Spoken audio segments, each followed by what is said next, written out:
As usual, we are gathered here today to listen to another dispensation of the Lord Buddha's teaching. Let us remind ourselves that it is because of the Lord Buddha that we have the gift of Dhamma today. It is because of His infinite sacrifice, infinite compassion, infinite wisdom, through which He dedicated Himself for many yawns in samsara. Every single time, with every single birth, fulfilling the paramitas, moving one step closer, perhaps inches closer. But despite the effort, despite the toil, despite the labor and the hard work, never giving up, all for the benefit of all sentient beings. It is because of Him today we have the path to liberation. It is because of Him today we can find the path to ultimate happiness, ultimate bliss, a bliss that is unconditional. So prior to us commencing, let us pay homage to the Supremely Enlightened One, the Blessed One, the Unparalleled One, the Unequaled One, the Omniscient One, the Perfect One, the Gautama, Samma Sambhurjanan Mahanse. Namo tassa bhagavato arahato samma sambuddhassa. Namo tassa bhagavato arahato samma sambuddhassa. Namo tassa bhagavato arahato samma sambuddhassa. Also, before we commence, let us take a moment to observe the 5 precepts, and as usual bearing in mind that yet again, once again, I'm having to observe these precepts.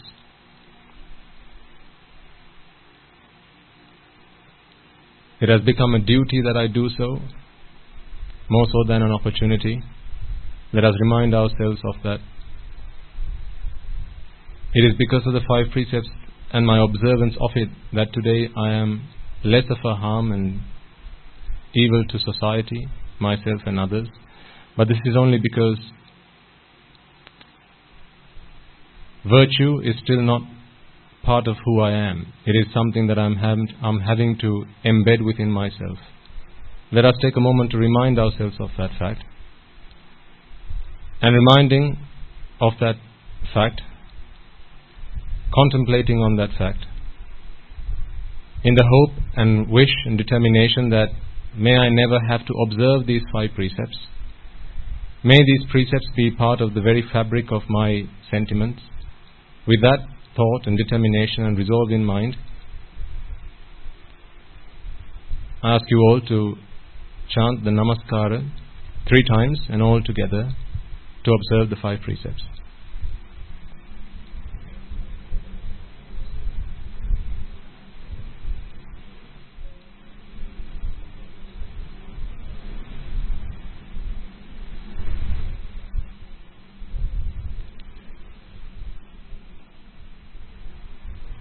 Buddhaṃ saraṇaṃ gacchāmi,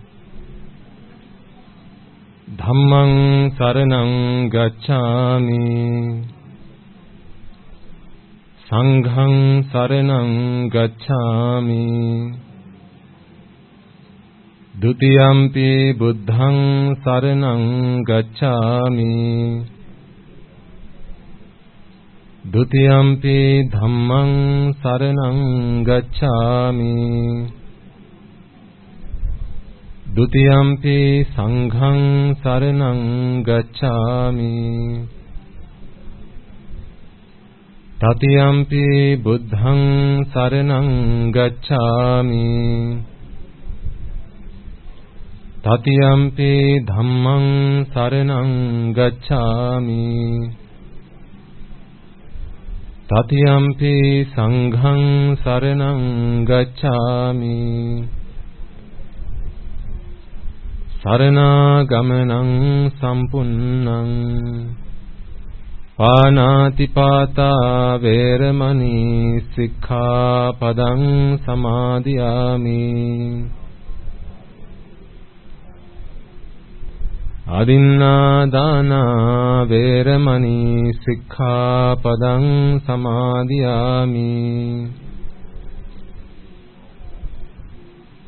Kamesu miccāchārā veramani sikkhapadang samadhiyami. Musāvādā veramani sikkhapadang samadhiyami. Surameraya majjapama datthāna veramani sikkhapadang samadhiyami.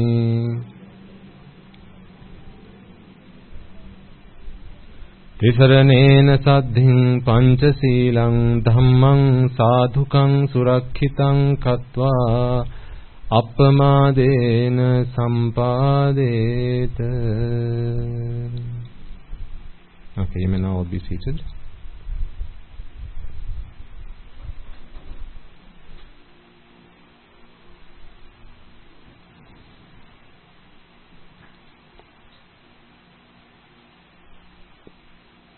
Most venerable members of the Mahasangha, members of the audience, before we commence this sermon, let us take a moment to invite the Devas, Brahmas, spirits, demons and the dead. Those beings who throughout our infinitely long history and journey in samsara we will most certainly have come across. Beings who when we met them might have been humans, perhaps animals, perhaps devas, brahmas, who came to our help, support, assistance. We are unable to say where they may be today, but having received the ultimate gift, that is the gift of Dhamma, we today have the opportunity to pay back the duties that we owe them. So before we commence, let us take a moment to invite them. Also let us take a moment to invite those beings who were our mothers, fathers, brothers, sisters, uncles, aunts, nephews, grandparents, so on and so forth, our teachers, not just in this birth but in previous births. If any of them have today been born in the woeful plains, although the Dhamma may not be of much help to them, may they come along and witness this meritorious deed. May the offerings made to the Buddha, offerings made to the Dhamma, offerings made to the Sangha, and a large gathering of people listening to the Dhamma being preached, all these meritorious deeds, may through witnessing these meritorious deeds they be able to acquire due merit, which may help them to remove themselves from the unwholesome planes, to be born in the blissful planes.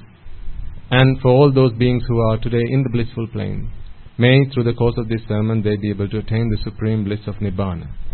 So as I now make this invitation, I request you all to extend that invitation in your hearts and in your minds. Invite all those beings, no matter how they might have contributed to your life, how small or large that contribution might have been, invite them all. May they all join us. May they all witness this meritorious deed and attain the supreme bliss of Nibbana. Samanta Chakravalesu Atcha Gacchantu Devata Sadhammam Munirajasansa Sunantu Saggamokkadang Dhammasavana Kalo Ayang Badanta Dhammasavana Kalo Ayang Badanta Dhammasavana Kalo Ayang Badanta.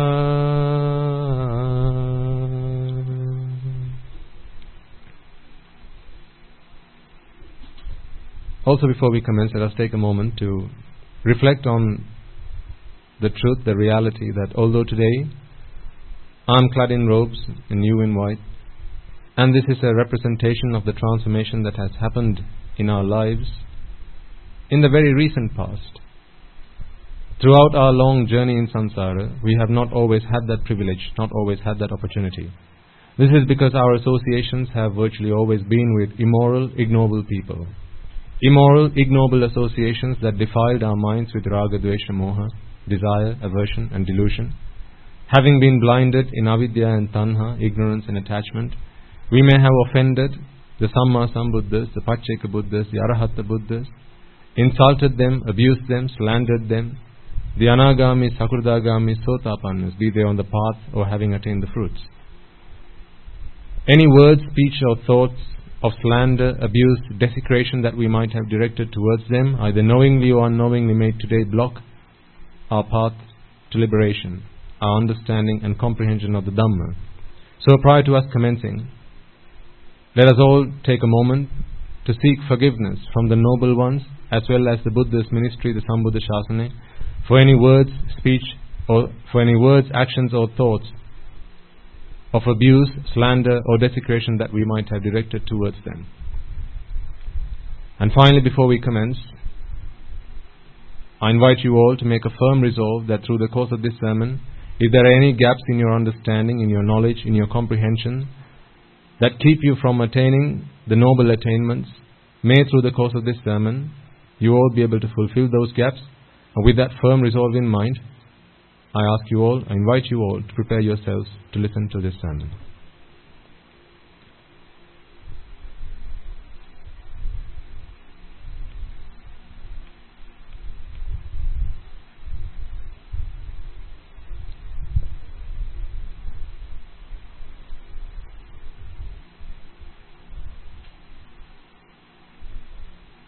Okay.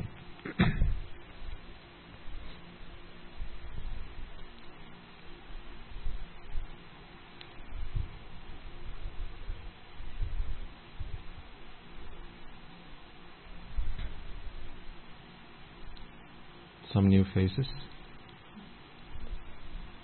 Always welcome. As you know, the objective of these sermons is so that I don't have to keep seeing you again and again. Right? New faces are welcome. But ideally, once you come here a few times, you won't have to come back here again. That is the purpose of doing these sermons. Not to build up a fellowship. But I think you all know that, so I'm not going to go over that again.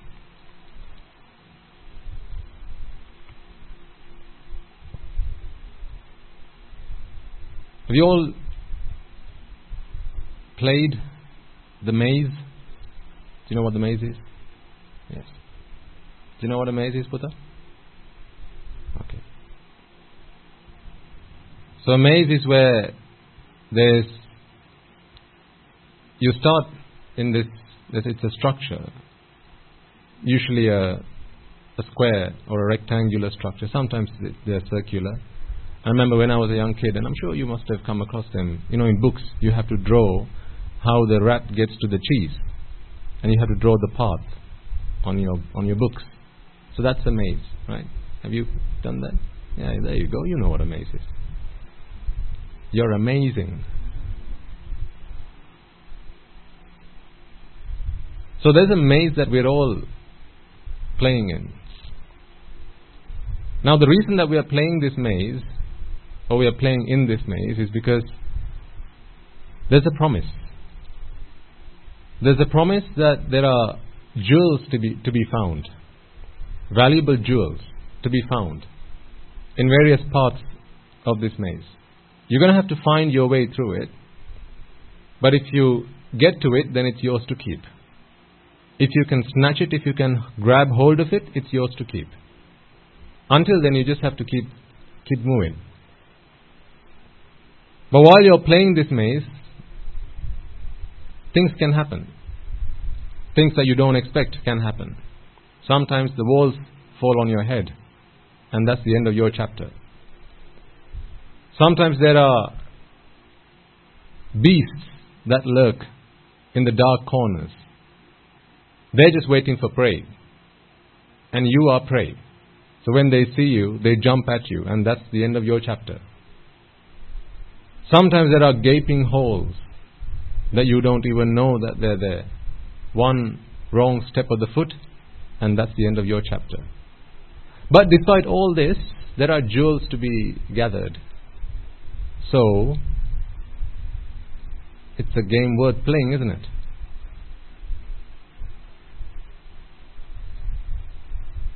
So there's the master of the maze that says, here are the rules of the game. Are you willing to play? And the thing is, we all said yes. So this is why we are playing in this maze. The master of the maze said, here are the rules of the game. There are jewels. If you can grab them, if you can find them, they're yours to keep. But beware of the threats that might be around. But you should be able to grab a few while you're at it. So the master said. Now we didn't think twice. You heard the word jewels, you heard the word, oh, they're worth something.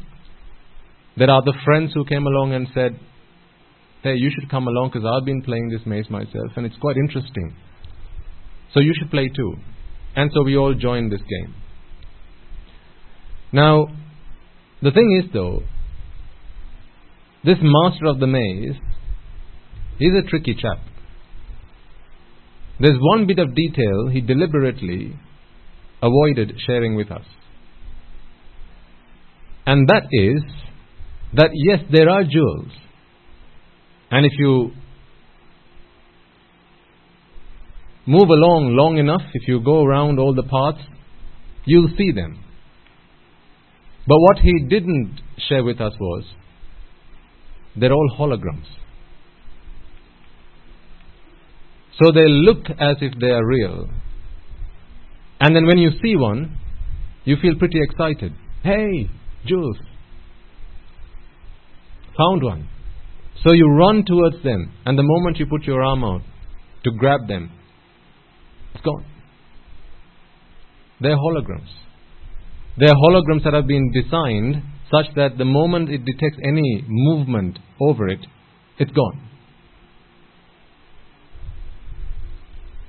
But you and I, despite the fact that we see that this is a hologram, we are still in the belief that, well, this one was a hologram, but the next one I'll find is going to be a real one. So I'm going to still keep looking. I'm going to keep moving along. And so we invite other friends along as well.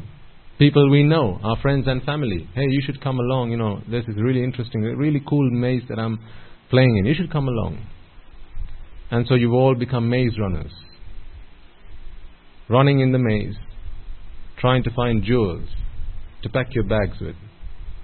In the hope that it will bring you riches beyond your wildest imaginations. So how long have we been running? Pretty long. How many jewels have you gathered by now? None.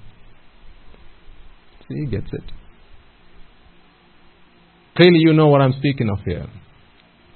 This maze is the maze of samsara.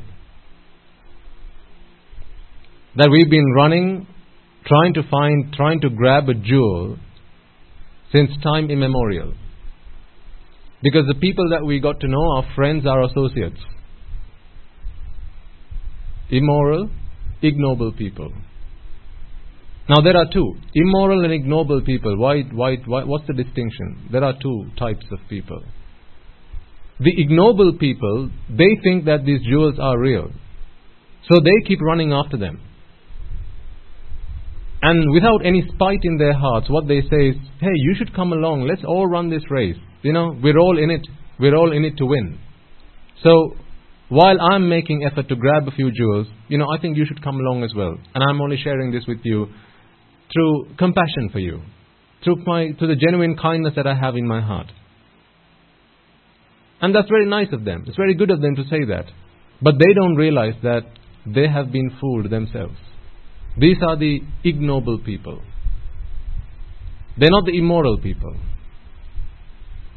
The immoral people are the ones who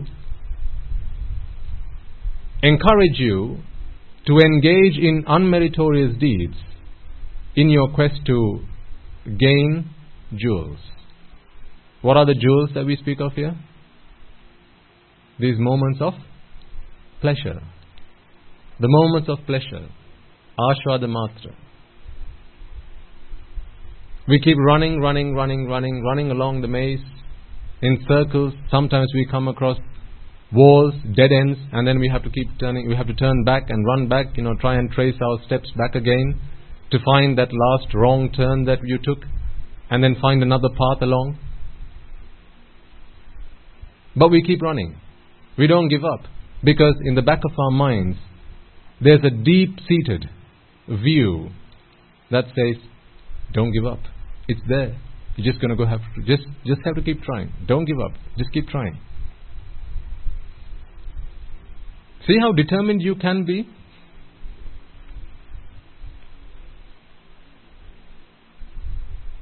I will refuse to accept that any of you are not determined enough.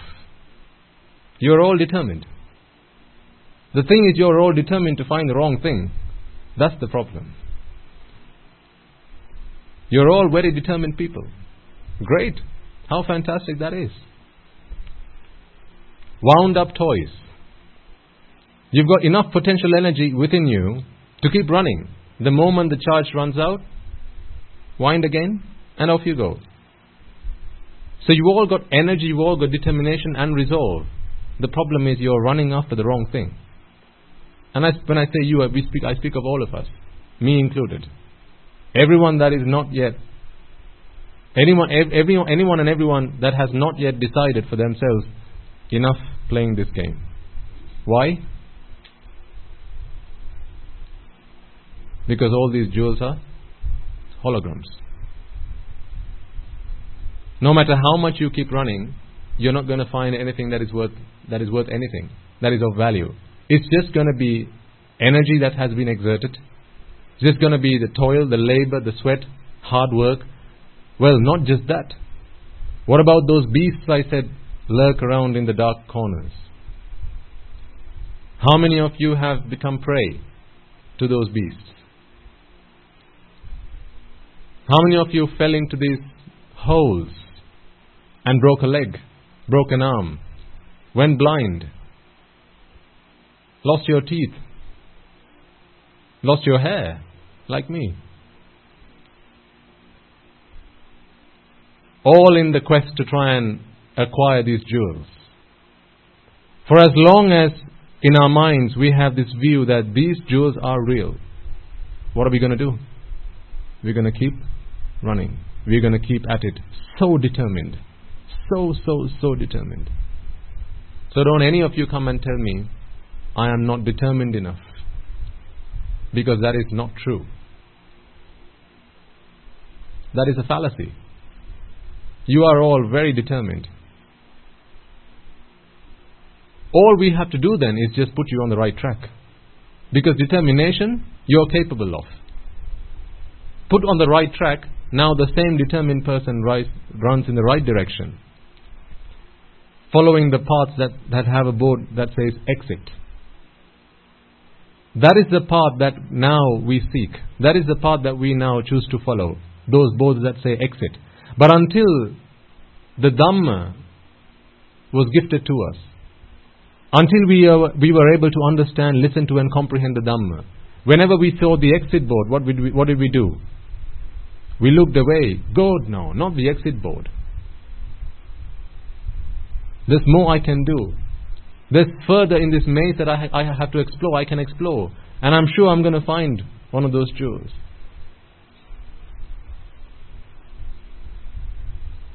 But one day, you come across a noble person. And a noble person is one who has realized that these jewels are all holograms. Because the moment it looks real from afar, absolutely granted, it looks real from afar. But the moment you run up close, put your hand out, put your arm out to grab it, it's gone. Poof. Like magic. And then you cry. You weep. You get angry and frustrated. You get really annoyed. All that effort I put into achieving this, to acquiring this, to grabbing this, now where is it gone? And sometimes you think that other people are responsible for that jewel to disappear. You think that it's someone else has taken it away from you. Just because another guy was also around when you went to put your arm out and grab that jewel, just because another guy was also around at the time, we came to the conclusion, he grabbed it. He grabbed what was rightfully mine. She grabbed what was rightfully mine. I will not let her or him do that to me ever again. I'm going to teach him a lesson. I'm going to teach her a good lesson. Because that's what immoral people advised and instructed us to do.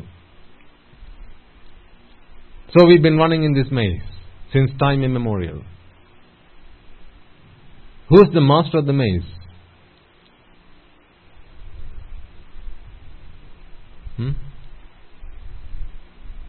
Mara. He's the master of the maze. He likes for this maze to be busy. Mara likes for this maze to always be populated with lots of people running around trying to find jewels. And he has a beautiful computer program which he clicks buttons on, and then these holograms appear. And for as long as there are people in his maze, he's happy. So when someone sees the exit sign, now he gets angry. He doesn't like that. He'll do whatever he can to cover the exit signs up. And from time to time, although he can't remove the exit sign from the walls because they have been cemented to the walls, he can't remove them. What he can do is he can grow bushes and large trees that cover these exit signs.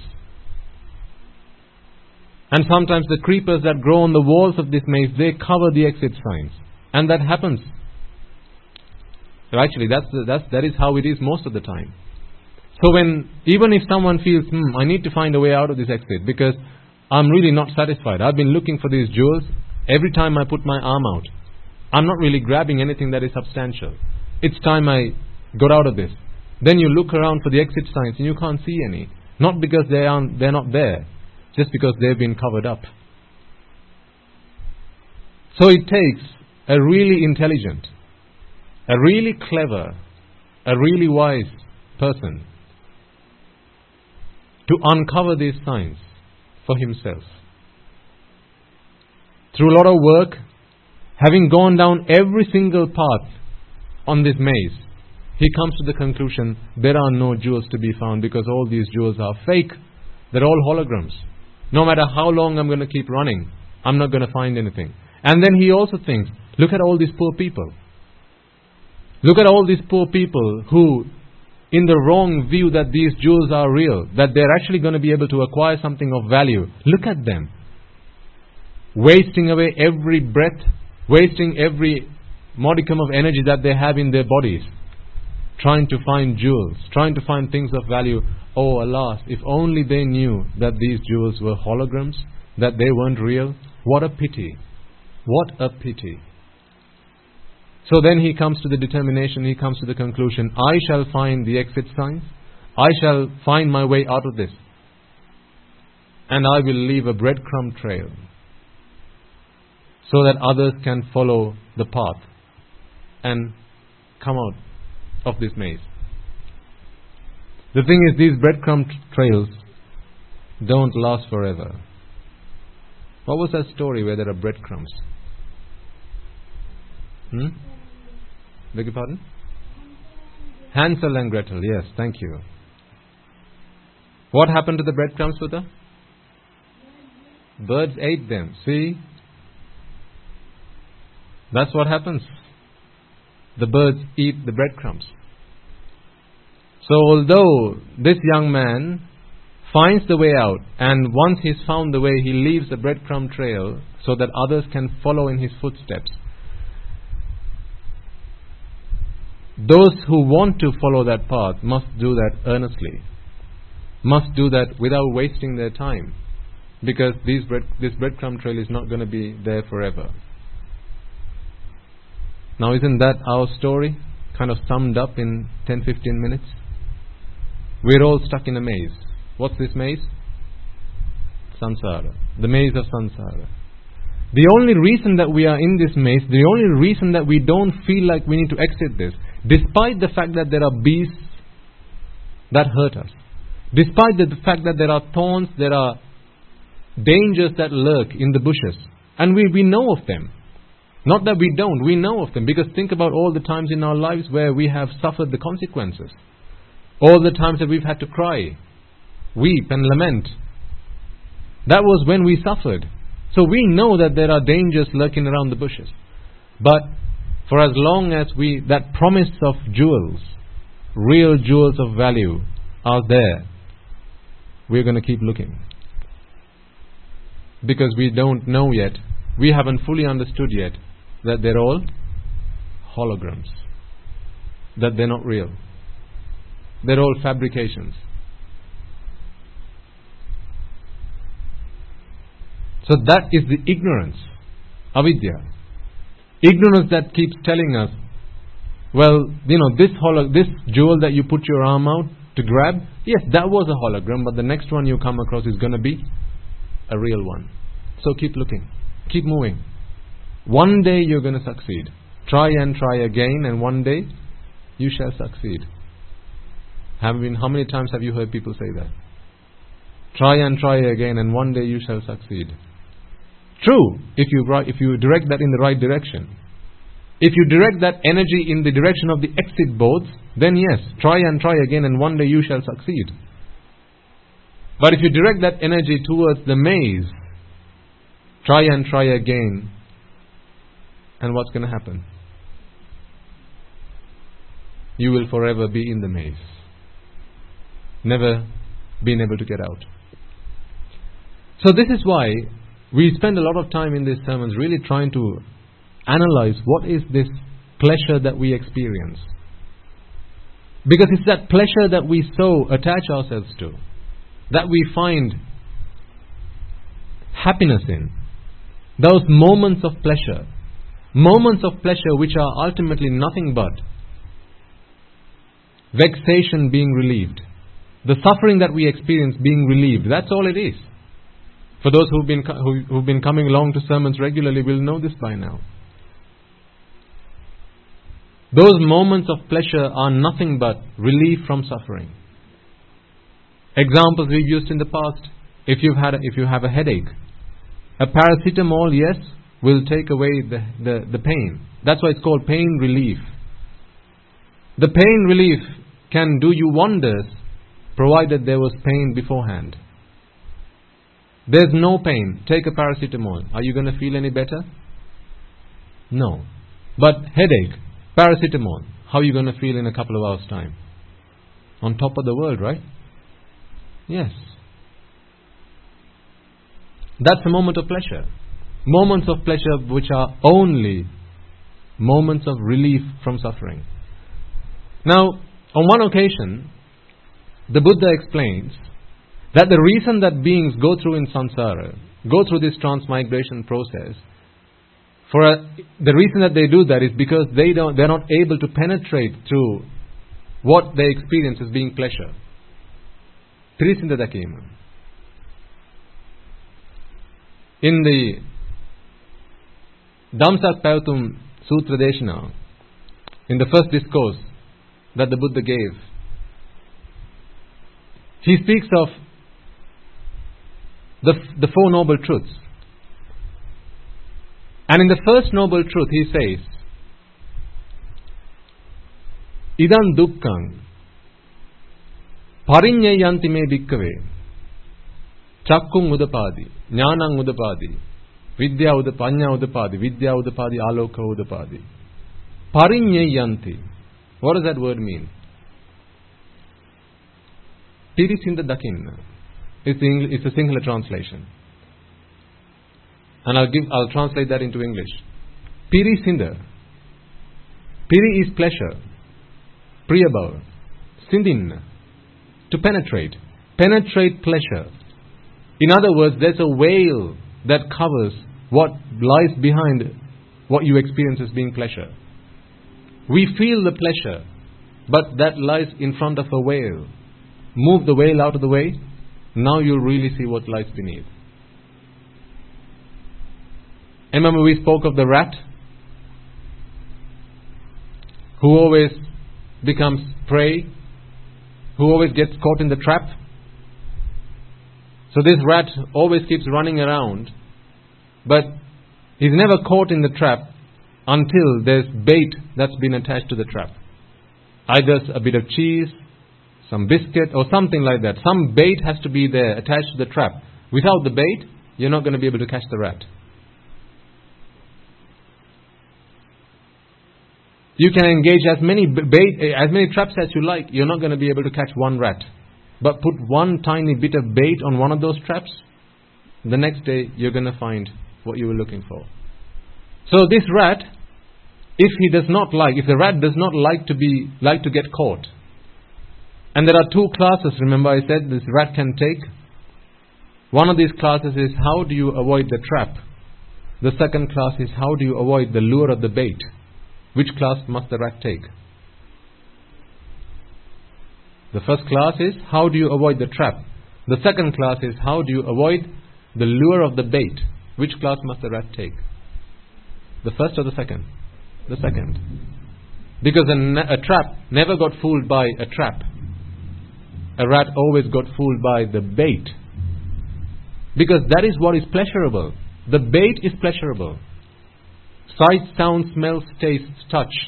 These are the things that you find pleasurable, don't you? This is why you say they are the sensual parts of the world. This is why you have the senses to enjoy sensuality. Sensual. Kama. Rupa kama, Shabda kama, Gandha kama, Rasa kama, Pottabha kama, and then Dhamma kama. Thoughts.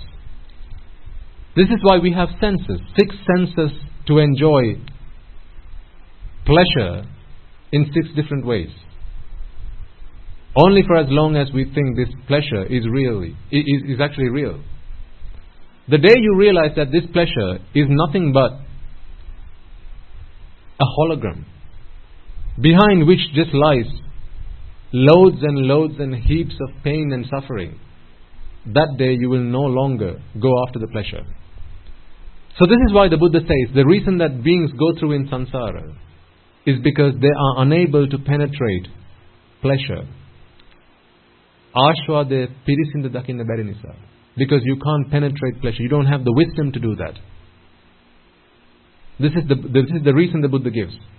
So the Buddha continues, he says, the day that comes where you are able to penetrate pleasure and see the suffering that lies behind, adinava, then naturally you will fall into nissarana, which is emancipation. You won't have to do anything special after that. You won't have to do anything else, anything additional. All you have to do is penetrate pleasure, move the veil away, move the curtains away, and begin to see the suffering that lies behind it. Once you've seen the truth, there is nothing else you need to do to find liberation, to find emancipation. Just the sight of the truth is all you need. So having said that, on another occasion the Buddha says, the reason that beings go through samsara is because they are ignorant of the dependent origination process. Paticca samuppada. He says both these things. The reason that beings go through in samsara is because they are unable to penetrate pleasure. On another occasion he says the reason that beings go through in samsara is because they are ignorant of the dependent origination process. Now you tell me, for the Buddha to be saying these two things and then saying that this is the reason why beings keep going through in samsara, is he not implying that they are one and the same? Ignorance of the dependent origination process is ignorance of pleasure, of what lies behind the veil, of the inability to penetrate the veil of pleasure. Is the same as ignorance of dependent origination.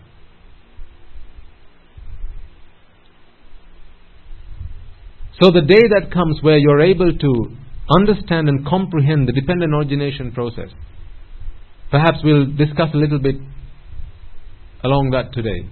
It might be a little bit heavy, but we've been talking about a lot of stuff and building up the background to this over many sermons, over many weeks.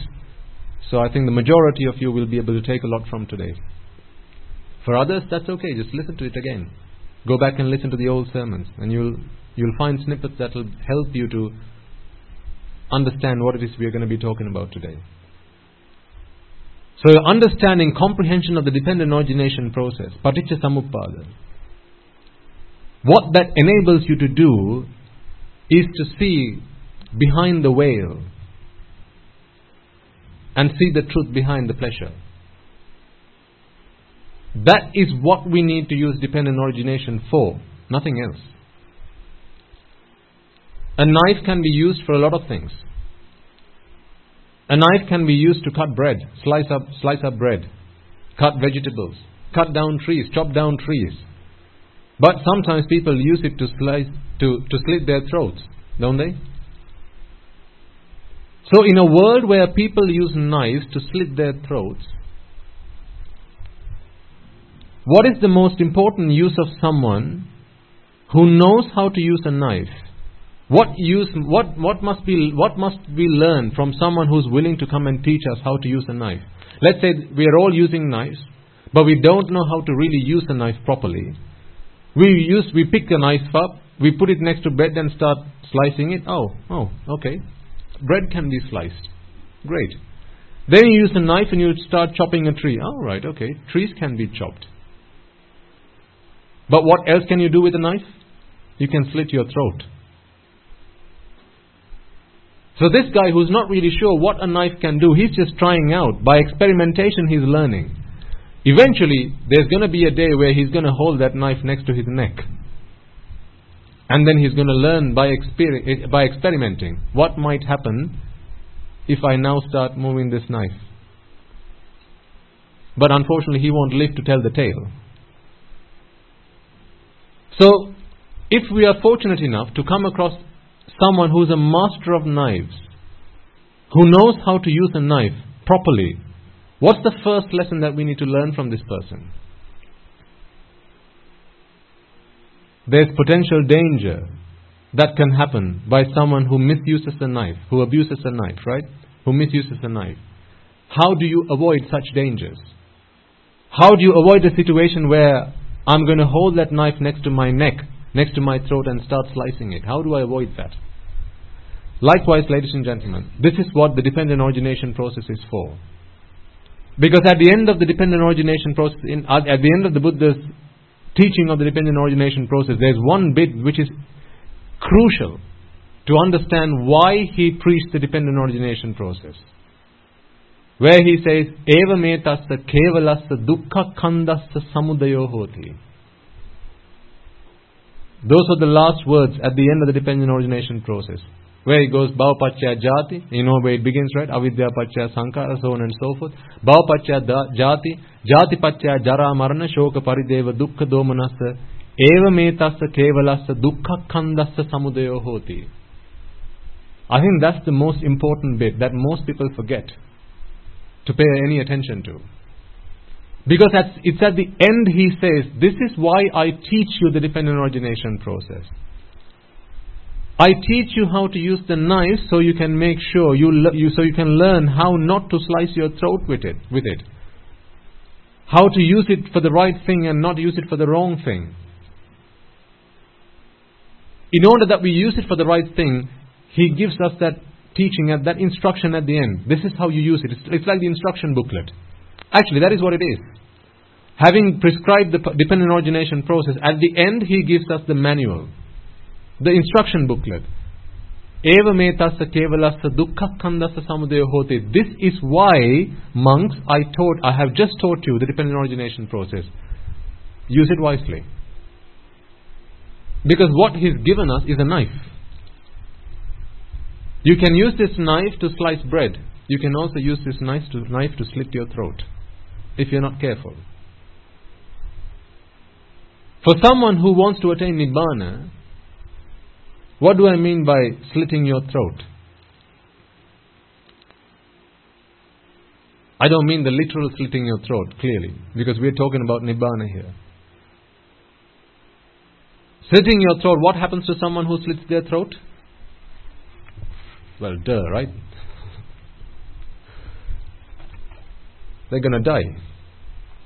And not live to tell the tale. Not live to realize that that was a mistake. It's going to be too late for that.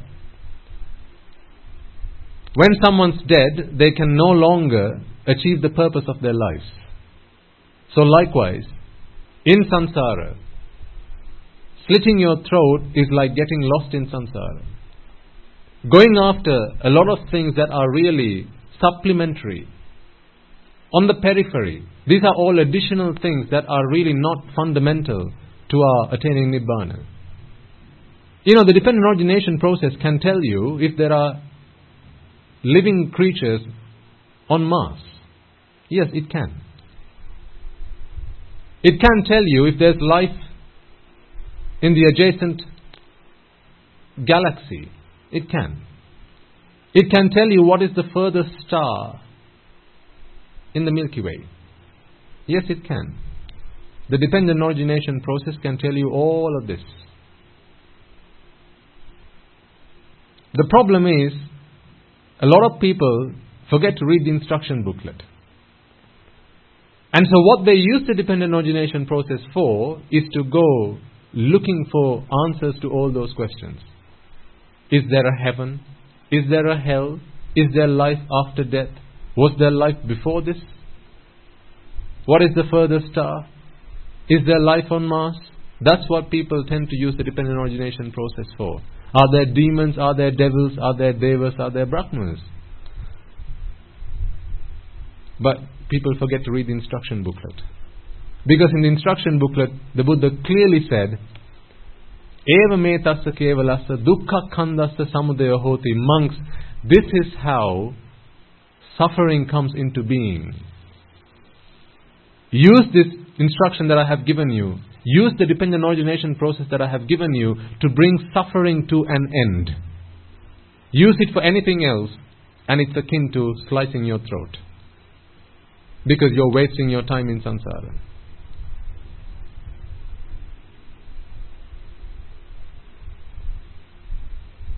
Fortunately, suffering, dukkha, is something that is also dependent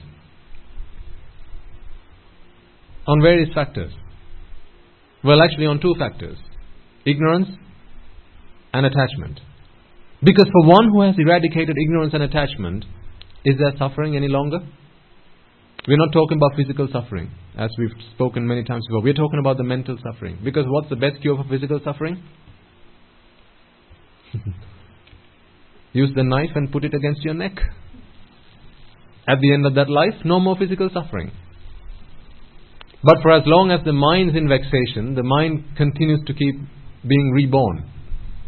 And to be reborn, a body has to come in place, and therefore that is not the answer to any problem.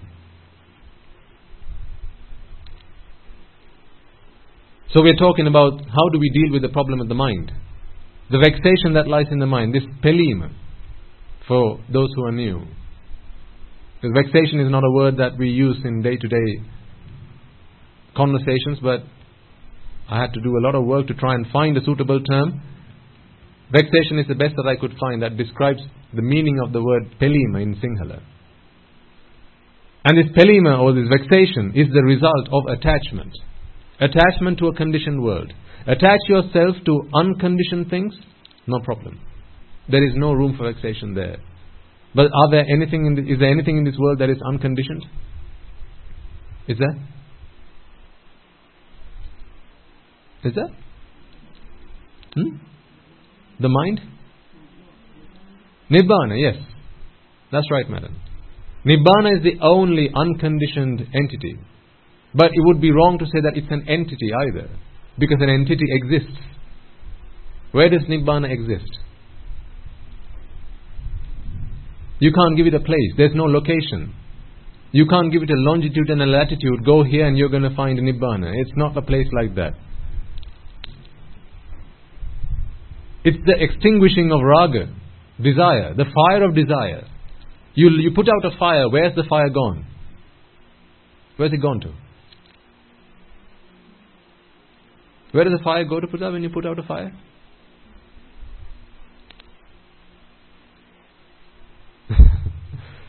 Doesn't go anywhere, does it? No, it doesn't go anywhere. When the causes cease to exist, then the result shall cease to exist. That's all it is. It's not it came from somewhere, so it has to go somewhere. That's not the case. If you were to lock all the windows and the doors of this room, bring in some firewood, provided there's oxygen in this room, give it the right temperature, you're going to start a fire. You're going to light a fire. Where did the fire come from? All the windows and the doors were locked. So it didn't come from anywhere. If it didn't come from anywhere, it's not going to go anywhere. Causes give rise to an effect. When the causes cease to exist, the effect shall cease to exist. Similarly, dukkha, this suffering that we experience, is also cause and effect. It's also conditional. Luckily, what if it wasn't? What if suffering weren't, I should say, what if suffering weren't conditioned? We'd be screwed. Because then we'd have to find somewhere else to go and put it.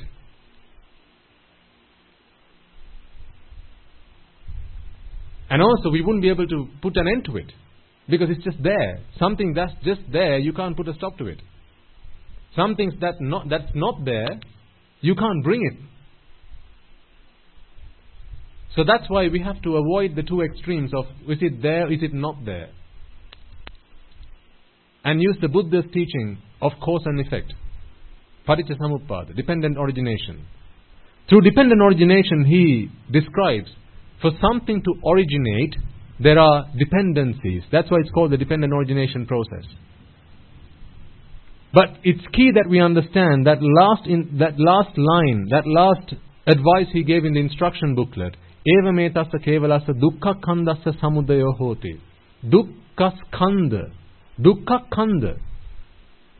What is a khandha? A mountain. So khandha it's a Pali term, it's also in Sinhala. Khandha is a mountain. Siripada khandha, right? It's a mountain.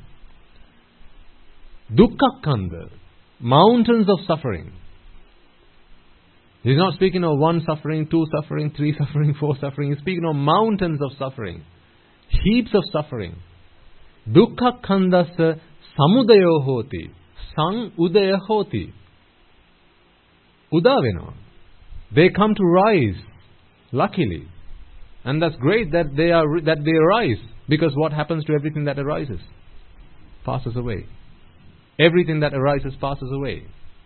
So if suffering is also something that arises, provided that we find the causes that gave rise to it, and extinguish those causes, what happens to suffering? It passes away, never to come back again. That is what he gave the dependent origination process for. Remember last week or the week before I shared with you the time when the Buddha went into a forest and he picked up some leaves, a handful of leaves, right? And he asked the monks, which do you think is more? The number of leaves in all the trees in this forest, or the number of leaves that are in my palm? At which the monk said, Bhante, how can we even offer a simile or a number? That's impossible. The number of leaves in your palm are insignificant compared to all the leaves in all the trees in this forest. We can't even offer a simile. At which point the Buddha says, well, all the things that I know are like all the leaves in all the trees in this jungle, in this forest. The things that I have taught you, the dhammas that I have taught you, are like the number of leaves that are in my palm. In which he included the dependent origination process. Thankfully. What if he left that out? The one process that teaches us the cause for suffering and how to bring suffering to an end, had he left that out and taught us if there was life on Mars, the origin of the stars, if that's what he had chosen to teach us, where would we be today? in the maze, right? We would be still in the maze, lost in dead ends, not knowing where to go from that point. So fortunately, when he preached the Dhamma, he included the dependent origination process in that handful of leaves that he picked up. Because that is why a Buddha comes into this world, nothing else. A Buddha comes into this world to put an end, to help people understand the human problem. The human problem. The Deva problem. The Brahma problem. The problem that is universal to all sentient beings. And that is this mental problem. Mental suffering. How do we find the cause to it? And how do we bring an end to it? Because without his teaching, we just keep going round circles in samsara, trying to find different ways, trying out all sorts of different ways, but never really finding the true cause. So, let's look at this dependent origination a little bit, and see how understanding of the dependent origination process can help us to penetrate this pleasure that we all experience. How within the terms of the dependent origination process, the essence, the meaning of the dependent origination process, we can find, if we are intelligent enough, if we are clever enough, if we are careful enough, that this pleasure is nothing but a fallacy, nothing but a hologram. And behind it is just heaps and heaps, mountains of suffering. Because again, this is what the Buddha preached the dependent origination for. That instruction at the end of it is vital. We understand that and we remember that. Eva metassa kevalassa dukkha kandassa samudayo hoti. Samudayo hoti. Sang udaya. Sang is what? Ignorance and attachment. The coming together through ignorance and attachment. Sang udaya. Udavima. Arise. Something that arises due to causes will cease to exist when the causes cease to exist. So find what the causes are, treat the causes, and you will have treated the effect. You will not have to do anything additional. Let's start at ignorance. Avidya paccaya sankhara. So what our purpose here, ladies and gentlemen, is to try and find our path through the dependent origination process, to help us understand how and where pleasure arises. Because, let's be honest, we all feel pressure. Pressure and pleasure. No pressure. We all feel pleasure. But the problem is, it's a hologram. It's not real. But don't take it because I say so. Because take it by faith, you haven't understood anything. See it for yourself, you have understood everything. Because after you've understood everything there is to understand, I can no longer come and change your view about that. Then your view, your right view has now been cemented. Not even I can come and say, no, that's wrong what I taught you before. If it sinks, if the penny drops, then it will be true for you. When it's true for you, it doesn't matter who else accepts or rejects it.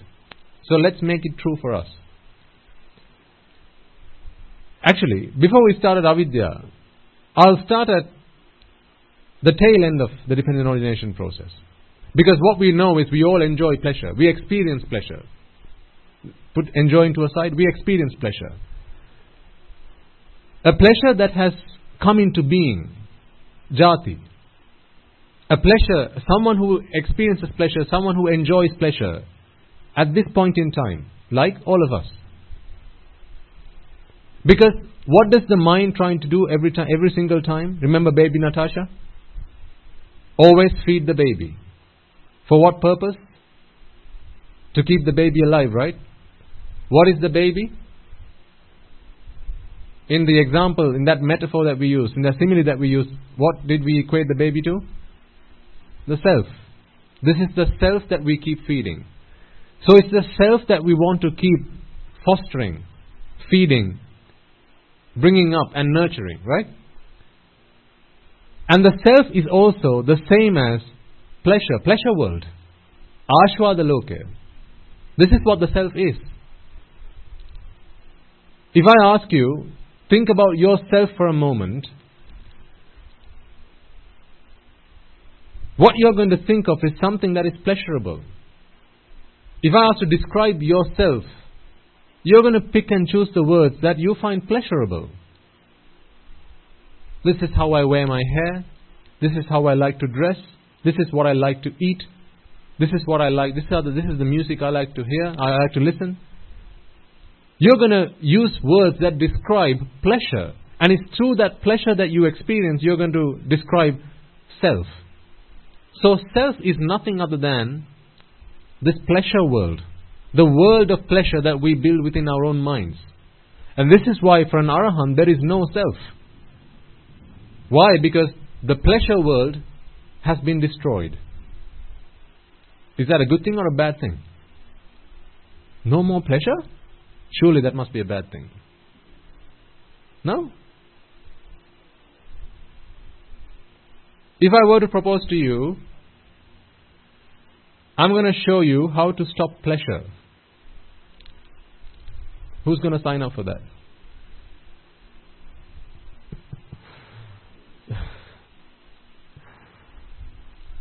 A few of you would, but the majority won't. The reason for this is because we are unable to penetrate pleasure. Because we don't see the suffering that lies behind pleasure. We don't see the pain that was there before the gain. Remember, no pain, no gain? So these are things we've spoken of in the past. So you're going to have to go back and listen to old sermons that we did. Because I can't repeat everything in the short time that I have. Limited time that I have. So try and find some time to go back and listen to previous sermons. Because there are some nuggets of wisdom that you can pick up, which will help you to develop your understanding, so that when you come along to future sermons, it will all start to make sense. So, baby Natasha, if I start to explain that again, that will take up the entire 2.5 hours. If I start to explain what pleasure world is, again, that's going to take up another hour. So you're going to have to go back and listen to previous sermons. Okay? So, the self that we create, this pleasure world that we create, we do so to relieve ourselves from suffering. Let us prove that to ourselves. Let us find proof of that. Because like you for a moment ago agreed with what I said, everything that arises passes away. The things that arise that pass away, is that only true for things that you find unpleasurable? Or is that true for things that you find pleasurable as well? That's universal. Whatever, if it has arisen, it's going to pass away. Whether you find it pleasurable or unpleasurable, it doesn't really matter. If it has arisen, it's going to pass away. Right? So it's not just money that you have earned that when you spend is going to pass away. It's also your headaches, backaches, stomachaches, things that you don't like. Good times pass away, bad times pass away as well. That's why people say time is a good healer. Because what's going to happen over time? It's just going to pass away. That's what's going to happen. Not that time did anything. The causes that gave rise to whatever it was that was causing you suffering, over time, they're going to lapse. They're going to pass away. This is why people say time is a good healer. So, at the end of the dependent origination process, the tail end, we have Jati Pachaya, Jara Marana Shoka Parideva Dukkha Domanassa. That which has come to birth, that which has arisen, is going to be subject to death, to old age, disease, decay. And it's going to lead to frustration, disappointment, agony, despair, all those things. That's the tail end. Now, why did I speak of the tail end to begin with? We are all in the process of self-procreation. Again, stuff we've spoken of in the past. Constantly trying to produce the self. But what happens to the self that has been produced a moment ago? It passes away. And because we are so attached to the self, and the self is nothing but this pleasure world that we have built in our minds, when it passes away, now we have to endure what? Suffering. Death, disease, decay, pain, frustration, disappointment, lamentation, horror. All these things are things that we have to experience, not see, by experience. Things we experience. When this pleasure world that we have just built has passed away. It's like building the sand castle on the beach. An example I used some weeks ago. You build a sand castle on the beach, provided you built it with sand, and provided you built it by the beach, when the waters come in, it's going to wash it away. And then it's time to suffer. But if that sand castle in that example was the self. That sand castle is the pleasure world that we have built through a lot of pain. There's been a lot of painstaking that's gone into building that. But whether you like it or not, whether you build something pleasurable or unpleasurable, when the causes cease to exist, the result will cease to exist. And when that happens to something that you are attached to, what happens now? Shoka parideva dukkha domanassa. Sorrow, lamentation, despair, destitution, all these things. And all things that we have to endure, have to experience, and we suffer. Now, at this point we can go back to the beginning of the dependent origination process. Avidya paccaya sankara. Based in ignorance, we begin formation, sankara, abhisankara. Because now that we are enduring, we are having to endure, we are having to experience the pain, the suffering of passing away, the pain and the suffering of disease, the pain and the suffering of decay and death. Through ignorance we come to the conclusion, although this was a hologram, the next one I find is going to be a real one. Although my pleasure world has just washed away, although the sand castle that I built was washed away in the water, a moment ago I was enjoying pleasure. Because it's the pleasure that you built that passed away, that got washed away. So for someone who experiences, not see, so seeing is something you do with wisdom. Experience is something you do with feeling, Vedana. Once through prajna, the others through Vedana. Through Vedana, or feeling, sensation, you experience the pain of passing away. You also experience the pleasure of having built that pleasure world. That's why you built it in the first place. So both pleasure and suffering are things that you experience. Ashvada and Pelima, they are both things that you can experience. As well as see through wisdom. If you see through wisdom, you will begin to see the truth. But if all you do is experience through Vedana, then you're not going to be able to see the truth. You're always going to be stuck in that process, because what's going to happen when you have to experience the pain of being washed away, passing away, death and disease and decay? Well, I enjoyed a moment of pleasure just a moment ago. So surely, I'm just going to go back and build it up again. Like the kid that keeps building sand castles every time the water comes and washes it away. A moment ago, I had the sand castle. Yes, okay, the water washed it away, but what can I do now? Just go and build another one. Because when I have built it, that's pleasurable. That's something that the kid experiences, right? It's like a kid blows a balloon. A kid likes to play with balloons, picks a balloon up and blows it. So when it's really big in size, having blown into it, now he finds a lot of pleasure in this balloon. Wow, look at this, a big, huge balloon I've got for myself. And he keeps blowing into it. And at one point it's going to pop. At one point it's going to burst. It's going to pop.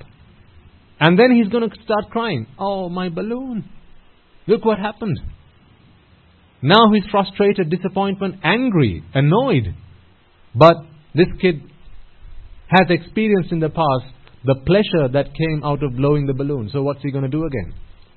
Blow up another balloon.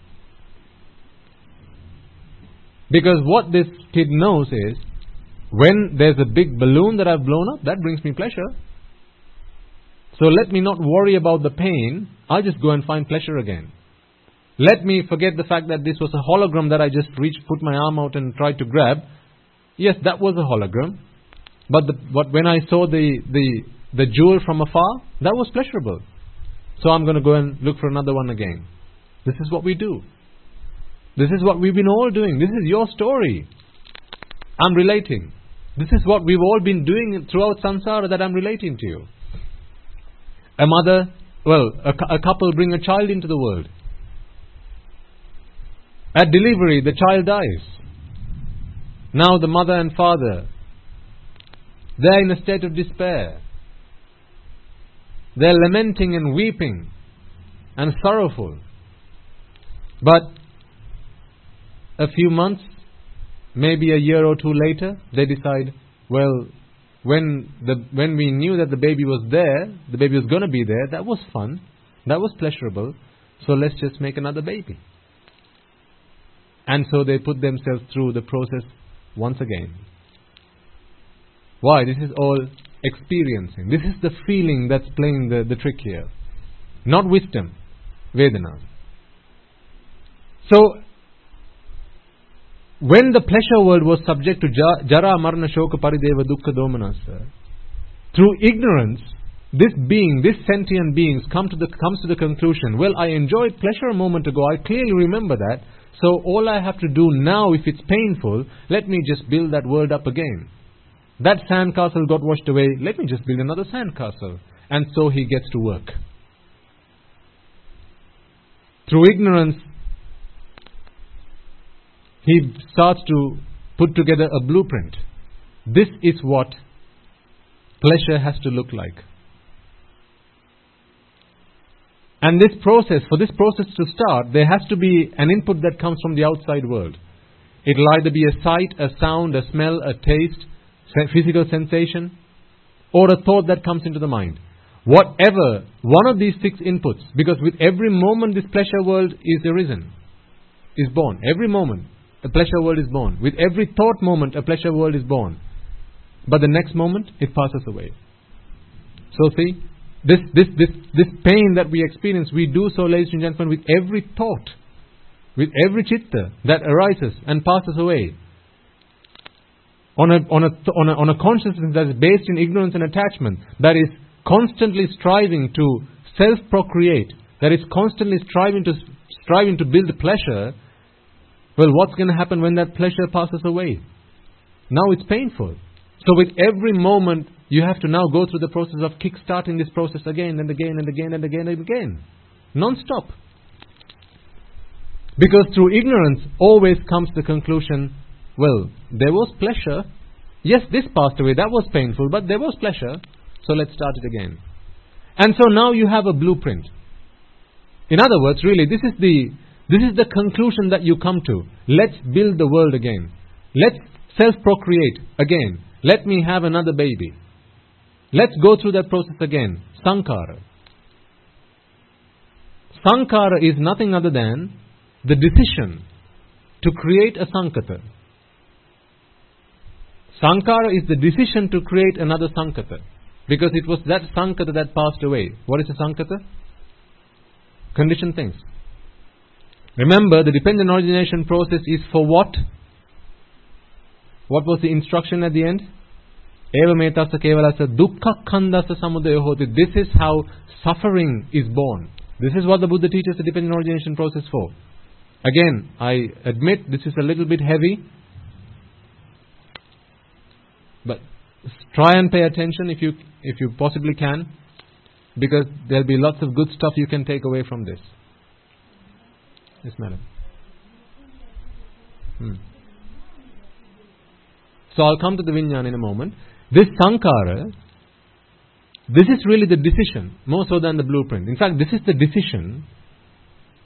Because ignorance, although we say avidya paccaya sankhara, avidya is there constantly. The dependent origination process goes round from sankhara. Sankhara paccaya vijnana, and that's how it flows. But it runs on a platform that is called avidya. On a platform of ignorance. That is why we say avidya paccaya sankhara. So, at that point, sankhara, for which the English term is formation, a decision has been made, let me build this self again, the self that just passed away a moment ago, that was subject to jara marana, let me build it up again. The pleasure world. Self, pleasure world, all these are the same. You can use them interchangeably. Okay?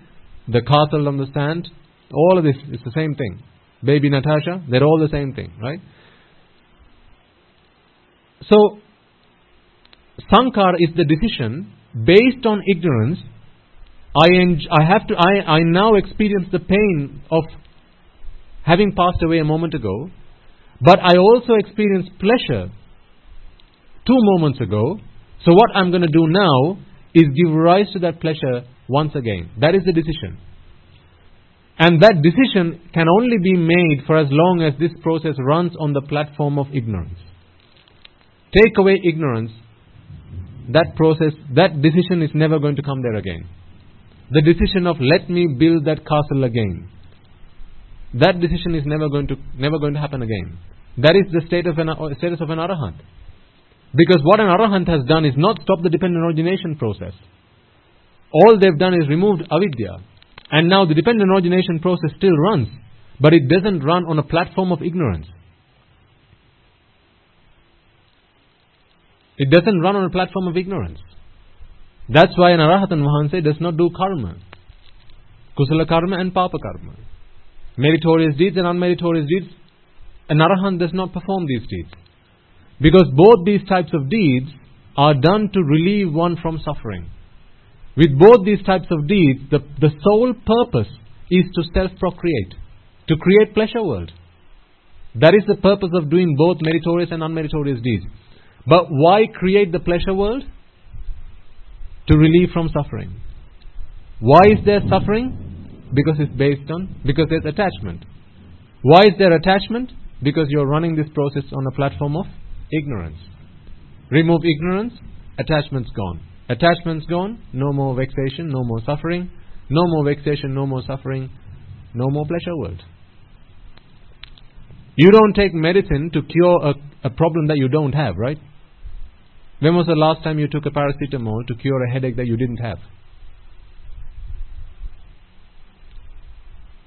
If the curing of the headache is what gave you pleasure, and if it was the paracetamol that brought you that pleasure, you're not going to take paracetamol if there wasn't a headache to begin with.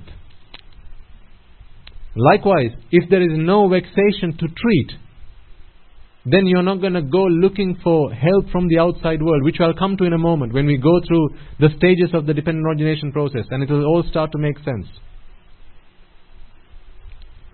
So, let me go back again to the beginning. Based on a platform of ignorance, a decision has been made, yet again.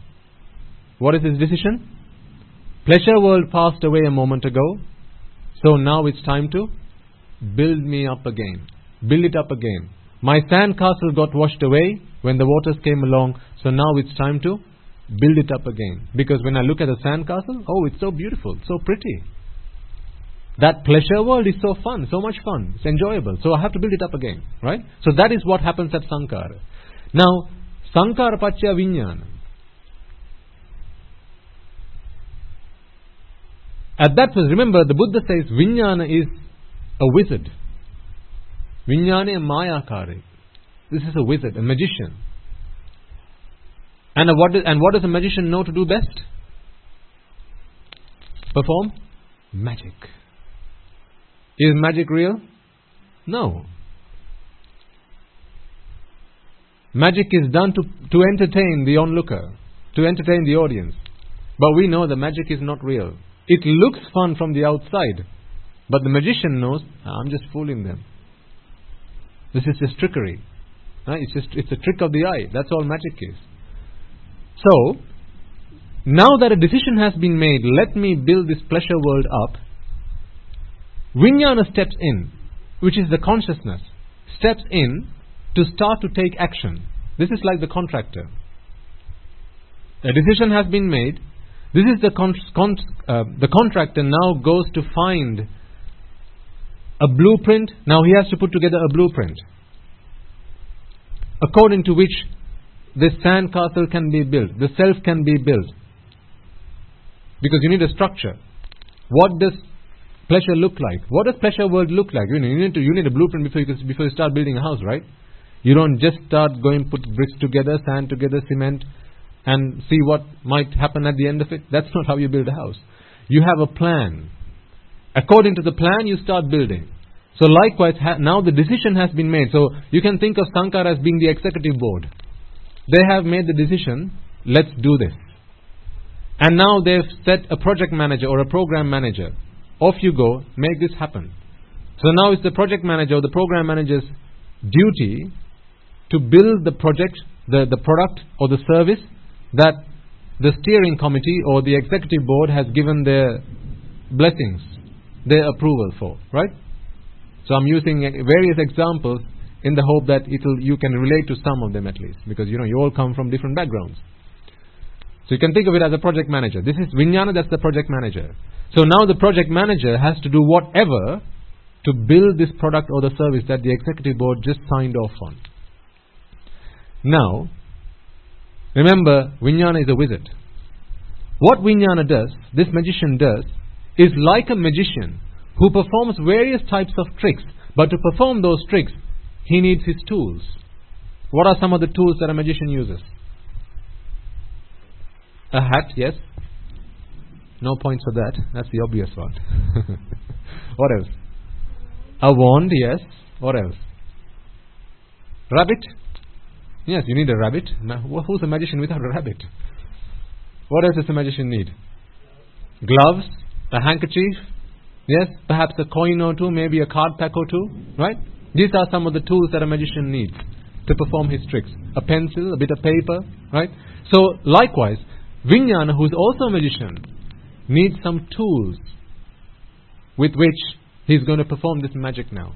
Now, this magic has been signed off at the executive board, which is what? Sankara. Now, there's a CEO of the executive board who's completely blind.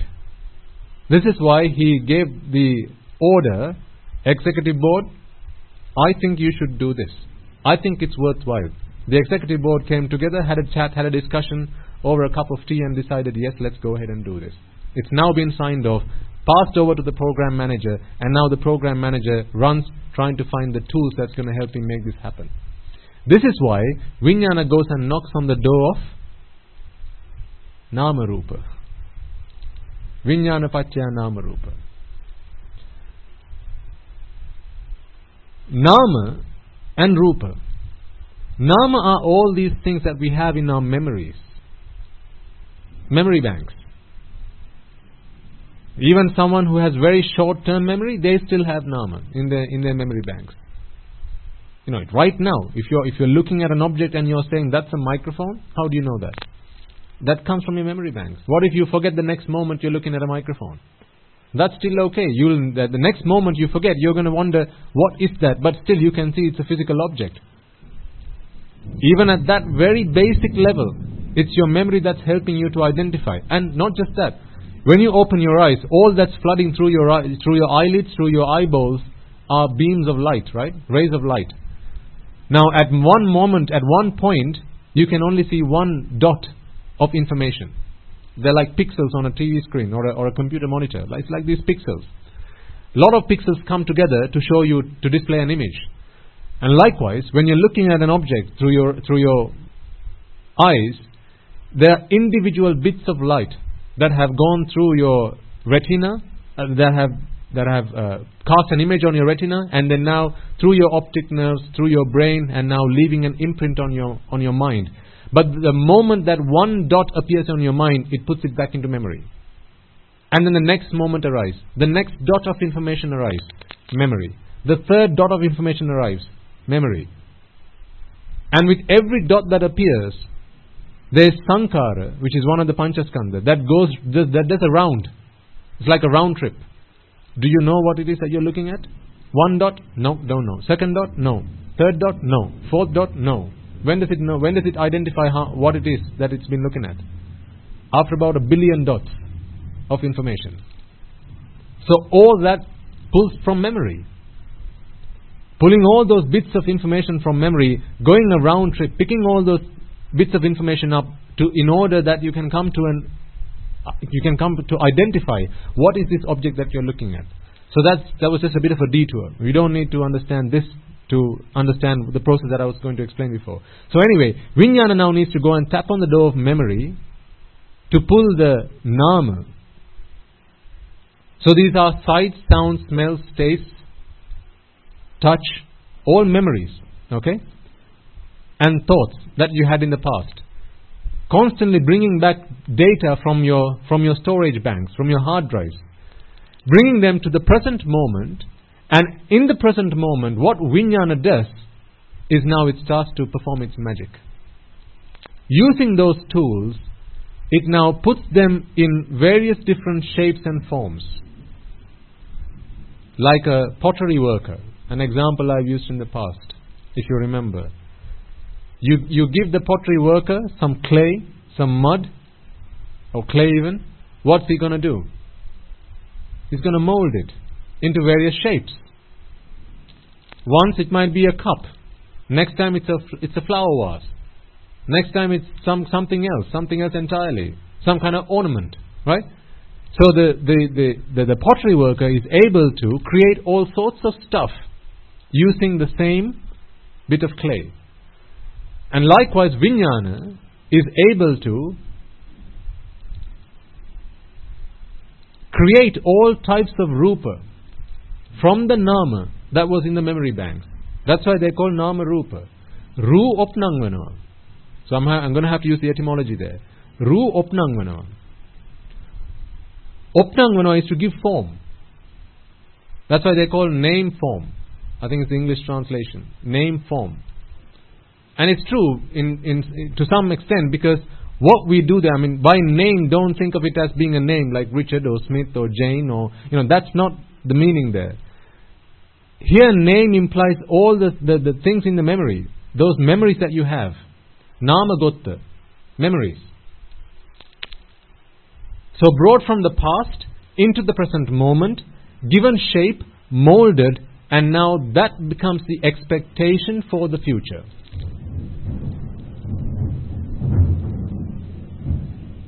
Are we going to get burnt?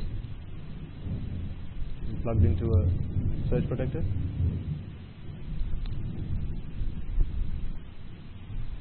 I think there's one in the lab. You might want to get it. Surge protector.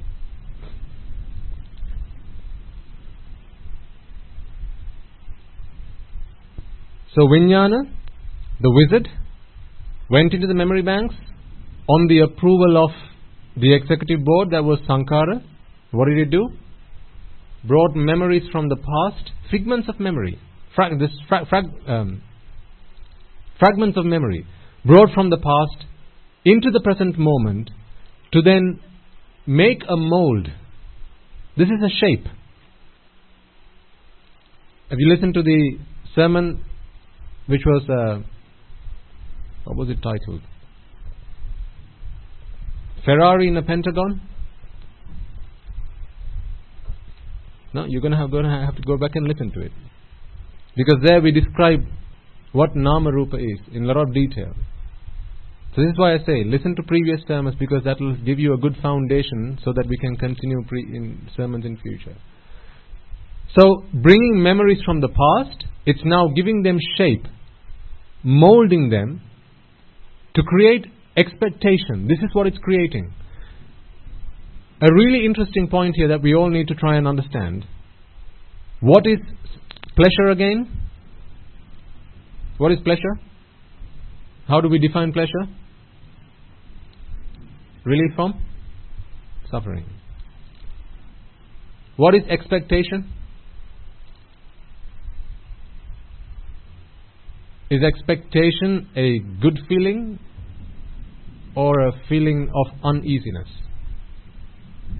Uneasiness. Isn't that how you feel expectation? When someone gives you an expectation. Now, until that expectation has been fulfilled, do you feel easy or do you feel uneasy? Uneasy, right? This is the expectation that has now been produced. This is what Vijnana did. Created the expectation. using the memories from the past, in the present moment, build an expectation for the future. Now, if you're telling me that pleasure is relief from suffering or uneasiness, I'm going to use that word here, pleasure is relief from uneasiness, then you have just built yourself an expectation. Are you in a state of ease or in a state of uneasiness? In a state of uneasiness. So, do you not see now that there's a path for you to enjoy pleasure in a few moments' time if all goes well? Because you have just created an expectation. If that expectation gets fulfilled, now you will relieve yourself from the uneasiness, leaving you with what? Pleasure. What if that expectation does not get fulfilled? Now, suffering. So do you see how, when we are in the process of trying to create pleasure, you have to start with disappointment. You have to start with uneasiness. You have to start with setting an expectation. Because without that expectation, how are you going to achieve pleasure? You have to start with uneasiness to eventually land at pleasure. Do you begin to see the suffering that lies behind the veil? So let's continue, and it will all start to make sense eventually. Vijnana paccaya nama rupa. So now this nama rupa, ru opnangvana, according to the nama. Opnangvana you can take as ona vidhiyata pavattana. Sorry to use Sinhala to our online listeners, but I'm really trying to get the feeling across to you. Ona vidhiyata pavattana. According to the, what do you mean by ona vidhiyata? As per the instruction. As was advised by whom? The executive board. Because that's how the project manager has to run this project. According to the advice, the instructions of the executive board. So, ona vidhiyata. Kage ona vidhiyata? The executive board. That's what Sankara decided. This is how it's going to be. Now, what Vijnana is doing is, according to the instructions of the executive board, creating this expectation. And the moment at which expectation now has been built, this mind is in a state of unease. Why? An expectation has been built. It's like someone says, a friend or a loved one will be visiting you shortly. Isn't that expectation? And if it's someone you're really looking forward to see, are you now in a state of ease or unease? Someone you really like, someone you really love will be visiting you shortly. Or you can expect a call from someone that you really like shortly. State of ease or state of unease? Unease. You're in a state of unease, which is why when the call arrives, now you feel pleasure. Because you have just been relieved from that state of unease. If that state of unease wasn't there to begin with, would you have felt the pleasure? No. So to really enjoy pleasure, suffering is fundamental. It's an intricate part. They come in pairs. You can't buy one and say no to the other. This is a package. It comes as a package. If you want pleasure, you also have to sign up for what? Suffering.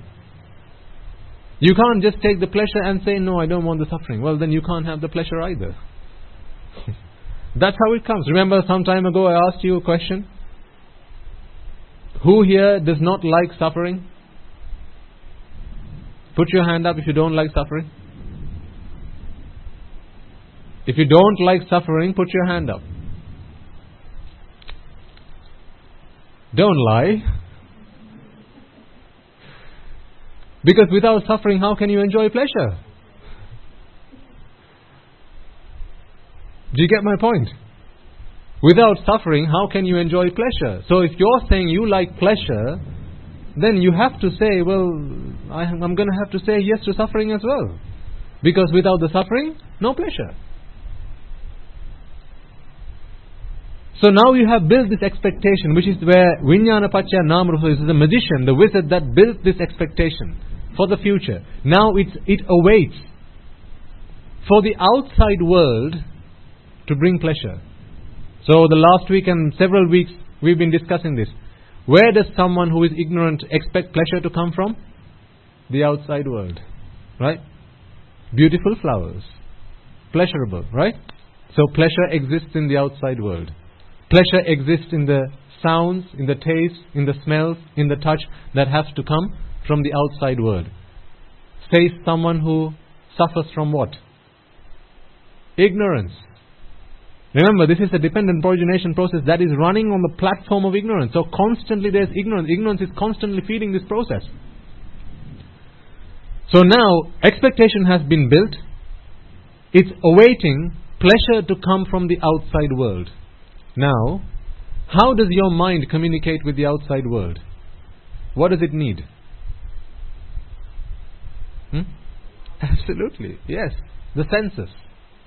The eyes, the nose, the ears, the tongue, the body, well, and the mind as well. Again, dhammas that come to the mind can also be considered coming from the outside world. We'll leave that for a moment. If that can become a little bit more confusing, let's leave that for a moment. Let's take the 5 senses. Eyes, ears, nose, tongue, and the physical body, through which you feel physical sensations. Now let Dasahandru worry about that. You pay attention, because this is important. Because once you see this, you will have been able to penetrate pleasure. And once you've seen that, you will no longer have to keep coming back to listen to sermons. Isn't that great? You can do something else, something better on a Sunday evening. Something more fun. Don't have to come to sermons. Woohoo! So, expectation has been created, and now, if pleasure exists in the outside world, and this is the conclusion that has been come to by a mind that suffers from ignorance.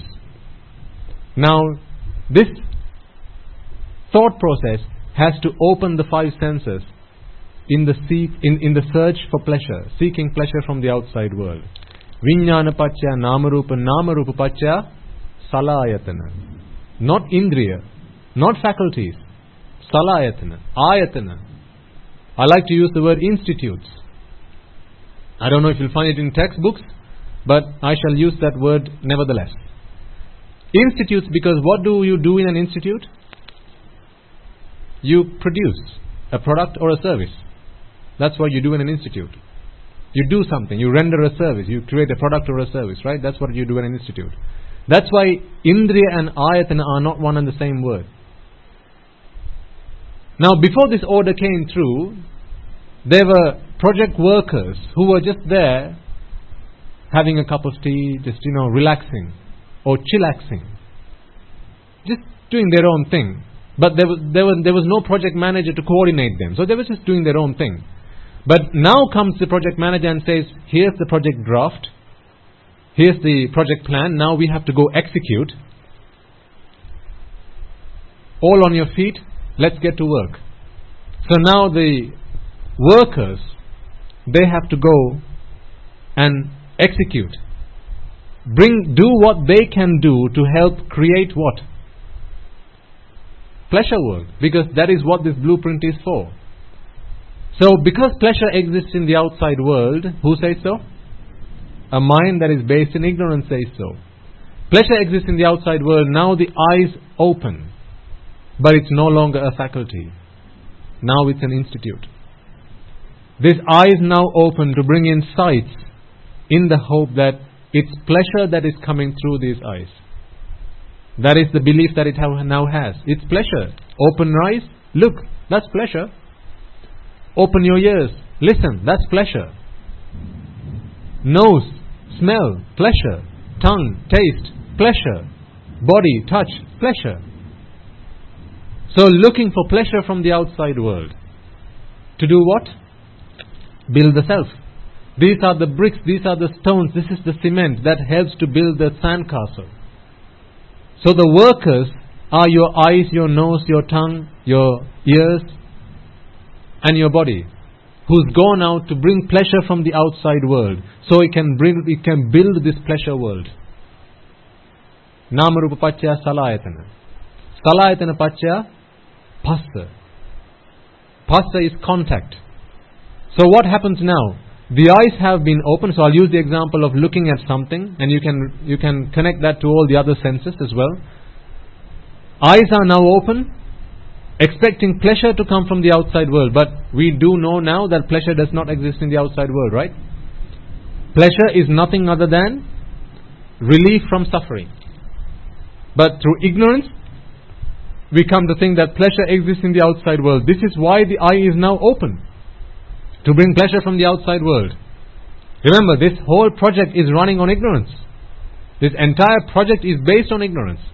This is why the eyes were open, to bring pleasure from the outside world. So now what the eye does is bring in that sight, and now it goes and leaves a sense impression on the mind. But this sense impression is being received through ignorance and attachment. That's why it's not just any old phassa. It's sampassa. Sang again is ignorance and attachment. The whole purpose of bringing these inputs from the outside world is so that pleasure world can be built in the mind. Are you with me so far? Is there anything that's not clear? You can put your hand up and ask a question. If not, and I'll explain it before we move further. Madam?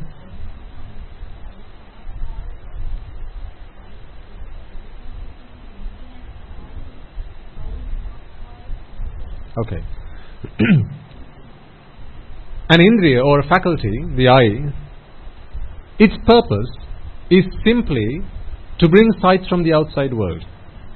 Nothing else. But an institute or an ayatana, it has a purpose. And that purpose is to produce something that has been pre-planned.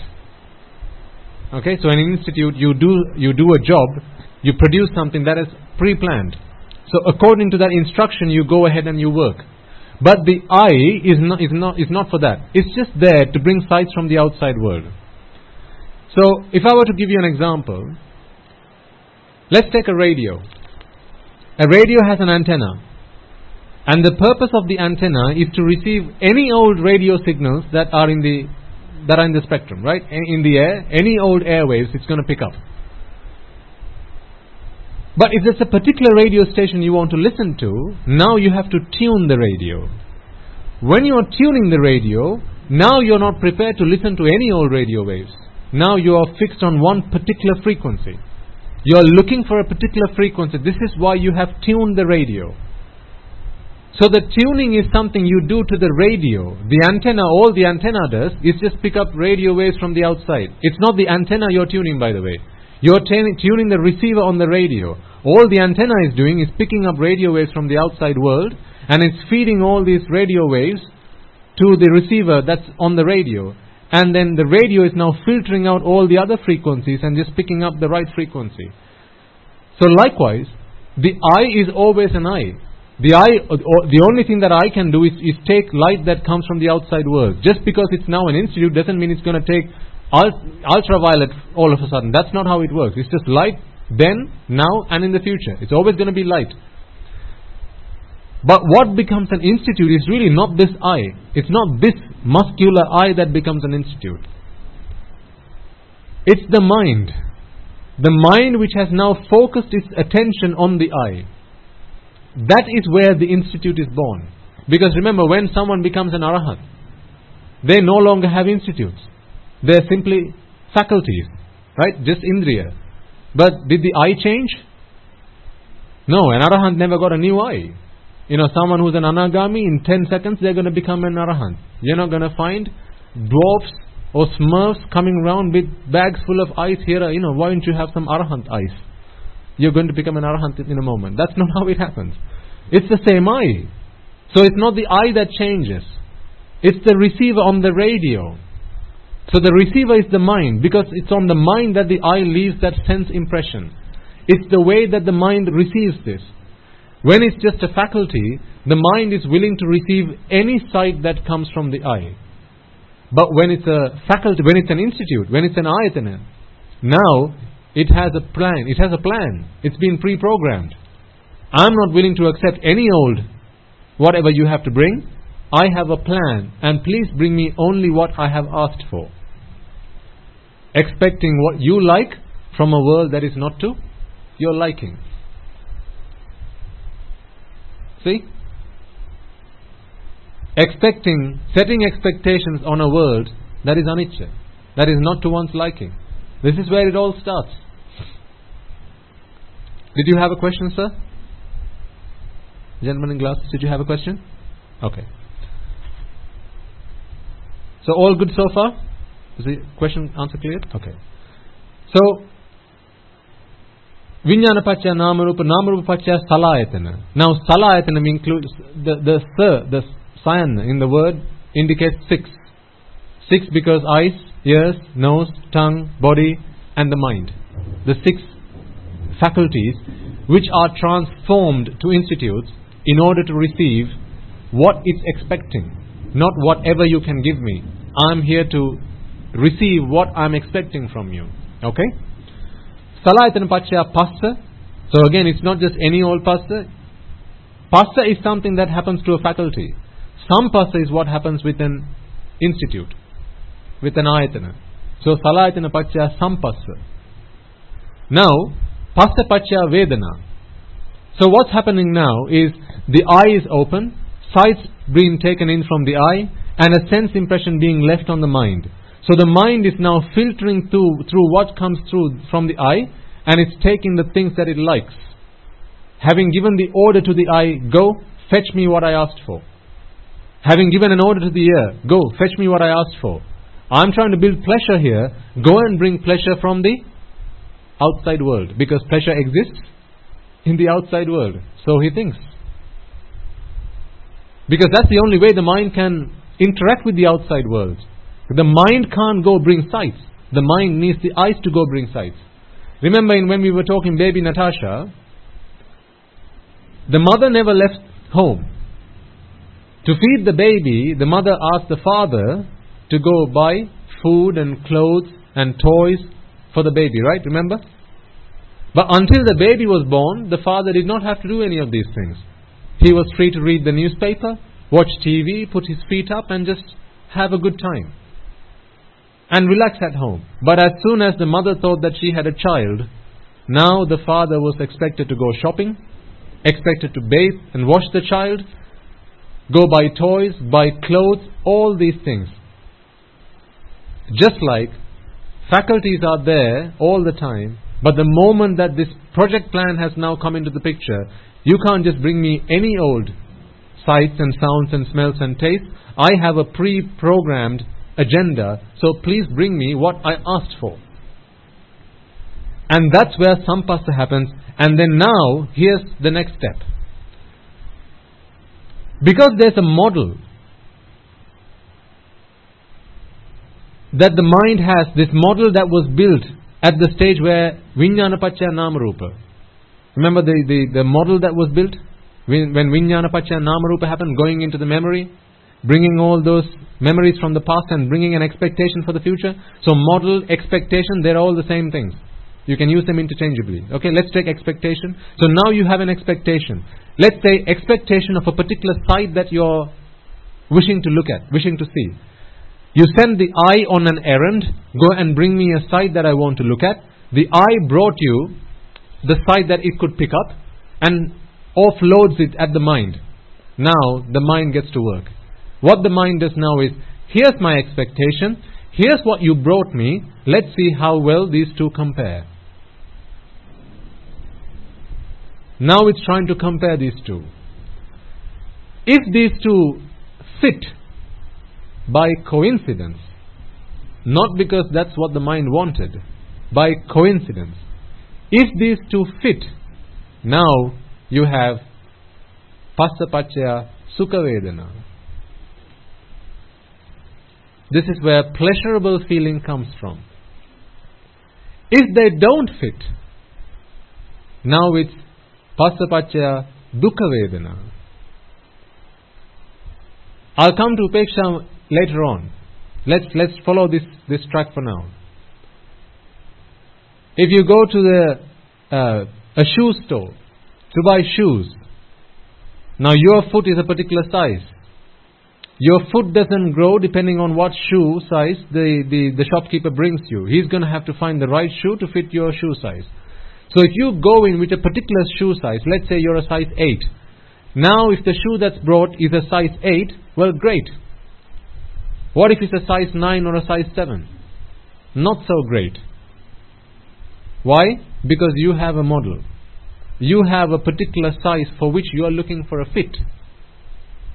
You're looking for a shoe from the outside world. You're not willing to change your foot size. You're keeping your foot size. I'm going to stick to my foot size. You bring me a shoe that fits. The easier thing to do would be, bring me whatever shoe you have and I'll change my foot size to fit. But unfortunately you can't do that. With your body you can't do that. But with your mind, of course. If you're wise, if you're clever, you can do that. You can change. You can be flexible to fit whatever the circumstance is. Today you have to eat, and there's no salt. The food is saltless. How willing are you to eat that? Is your body asking for salt, or is it your mind that's asking for salt in your food? It's the mind. You sit down to watch TV. Power cut. Now, is your eyes asking to watch TV, or is it your mind asking to watch TV? It's your mind asking to watch TV. Is your mind the same as your foot? Unwilling to be flexible? Unwilling to grow, to fit to size?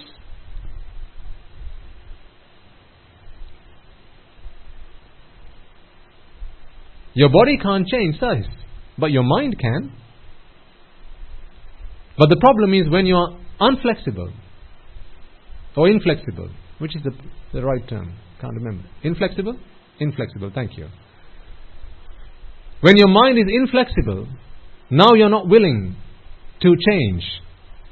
I have a particular agenda, this is my program, this is my plan, and what you bring has to fit. When it fits, not because you wanted it to, not because you like or dislike, cause and effect. Remember, this world is anicca. Every sight, sound, smell, taste, all of that is cause and effect. The reason that this sight is now in front of my eye, ladies and gentlemen, is because this is a vipaka of previous karma. It's the previous karmas that bring a sight in front of your eyes. You with me? Being able to look at a sight or being able to see a sight is a vipaka. That's not a karma. So this sight being brought in front of my eyes is a vipaka. The vipaka is the result of a karma. That was the cause, this is the effect. So the reason that I can see this sight right now is because there are causes that give this effect. Is it because I like to see this right now? Is it because I don't like to see this right now? Neither. It's because there are causes that give rise to this effect. So whether you find a match or not, is that because you like to or you don't like to?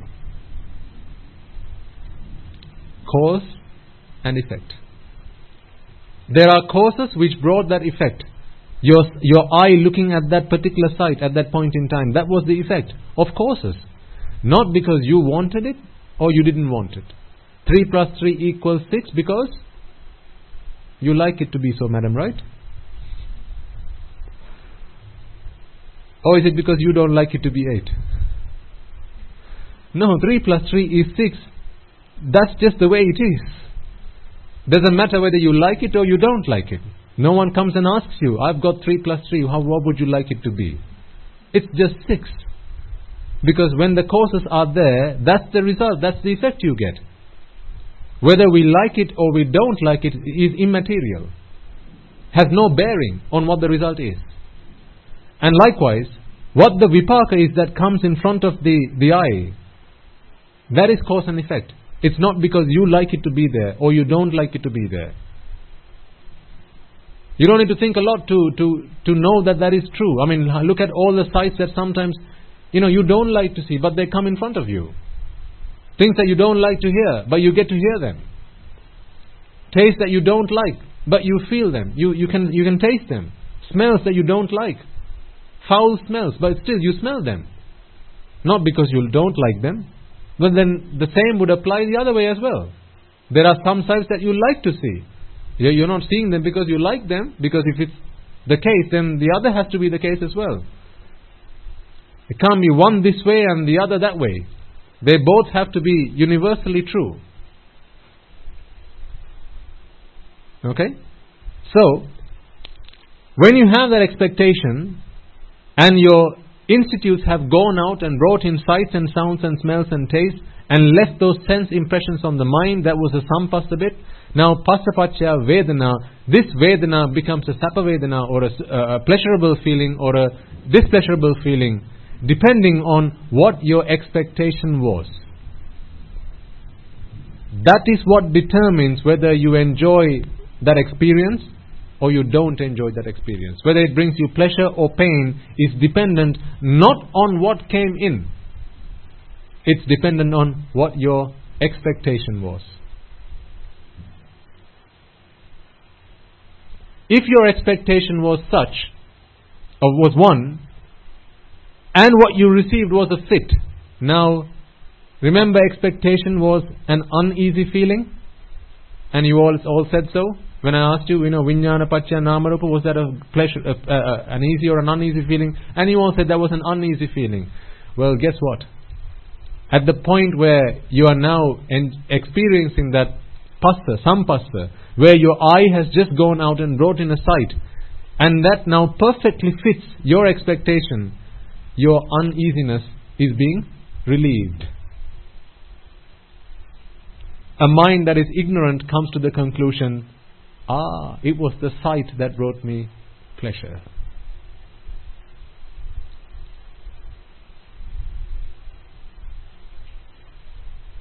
Foolish, right?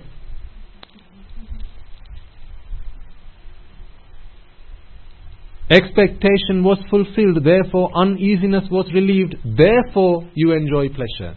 Not because it was the sight that brought you pleasure. Because sights don't have pleasure in them.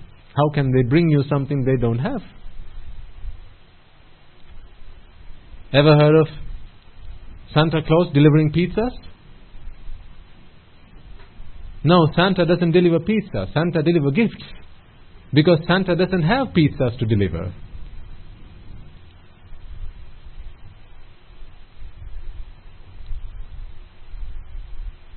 So sights don't have pleasure to bring you pleasure. This pleasure that you experience right now is nothing other than relief from the uneasiness that came out of the expectation that you set at the beginning of that process. Now where it brought you pleasurable feeling, what we do is attach.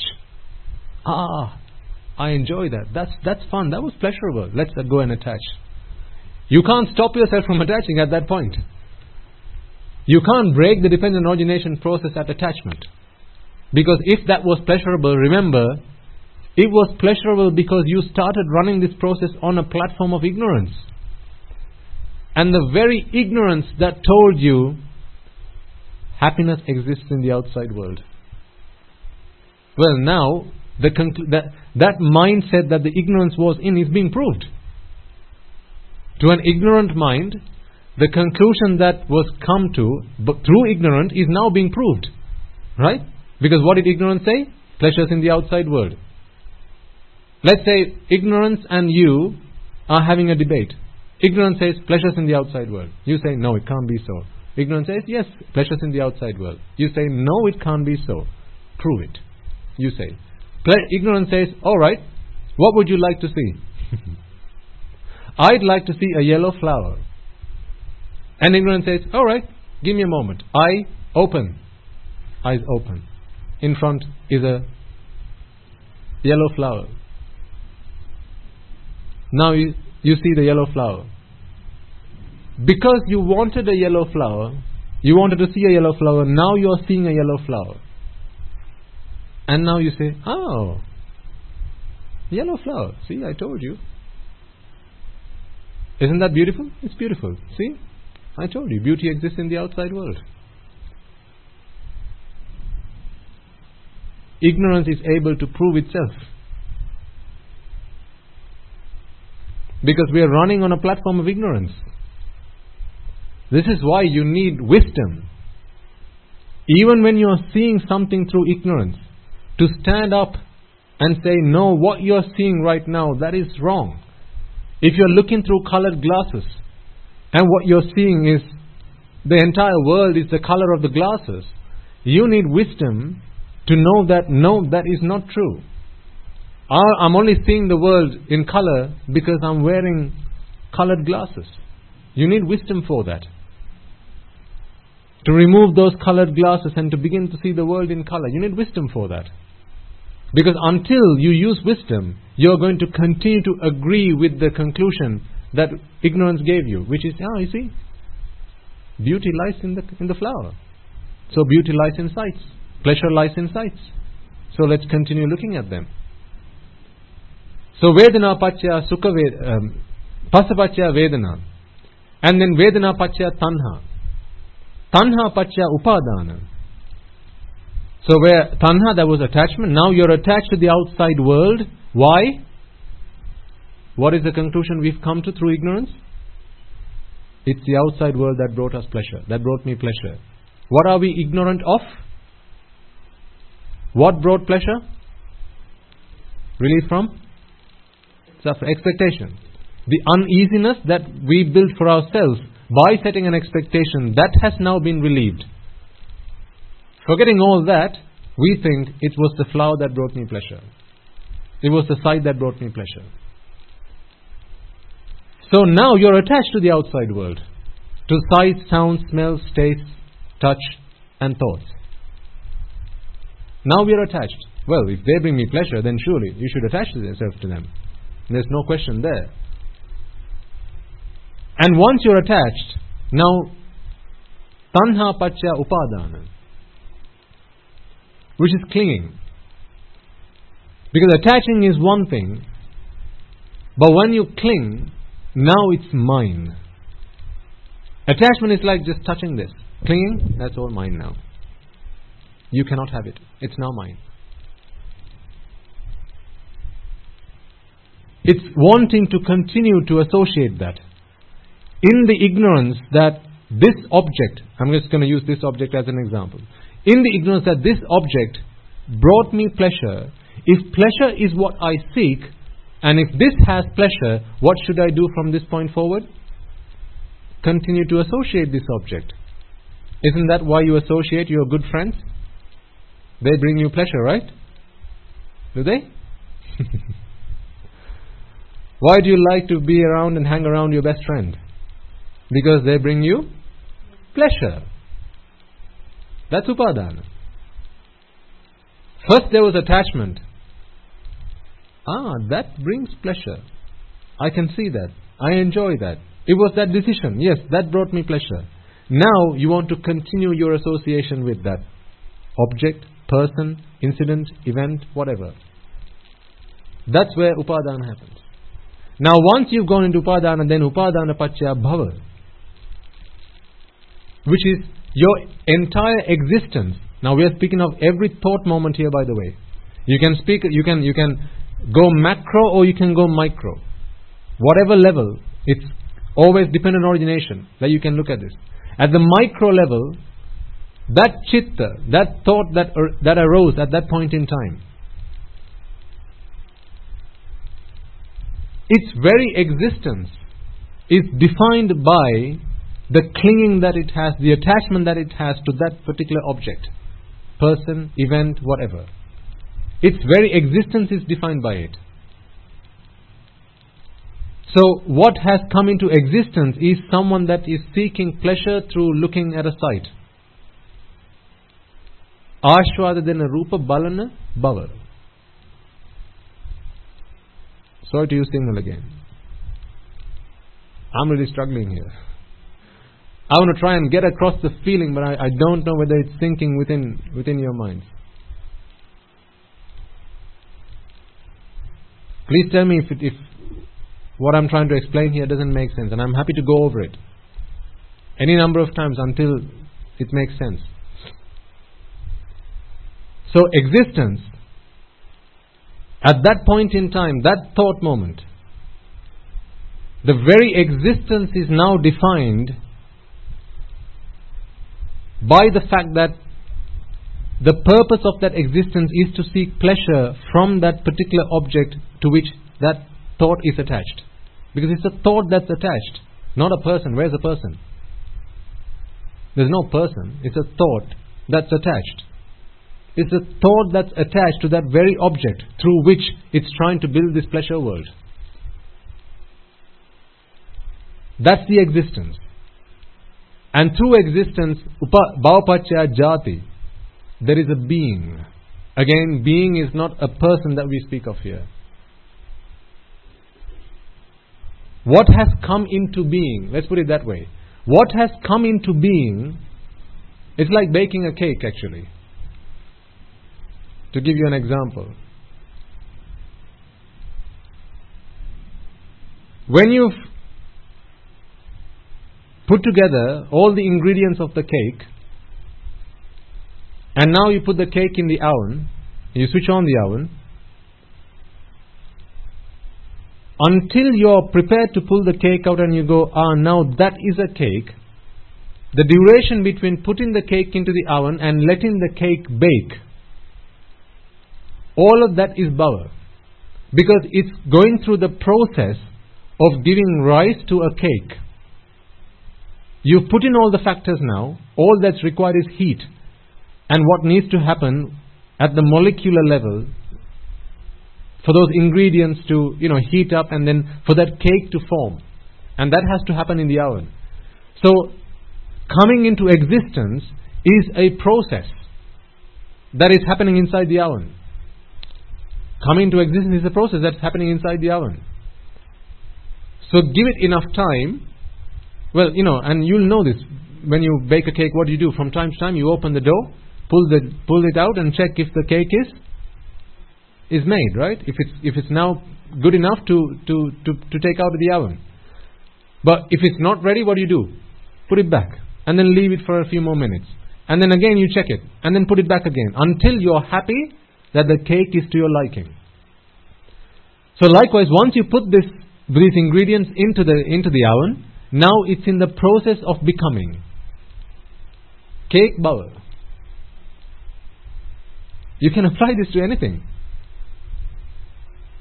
And then eventually, given enough time, you're now going to get cake jati.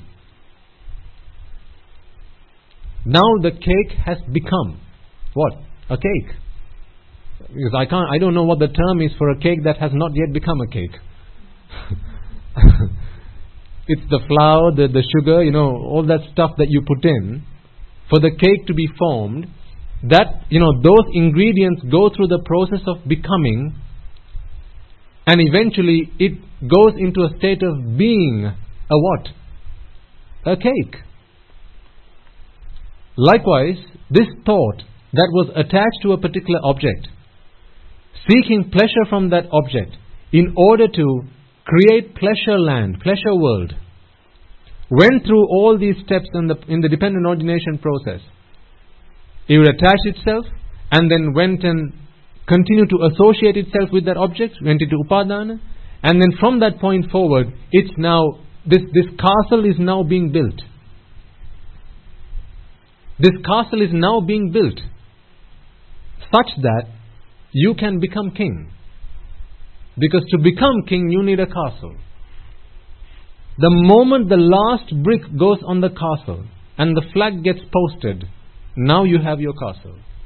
That is where castle jati has been born. That is where ashvada jati, pleasure world, has been born.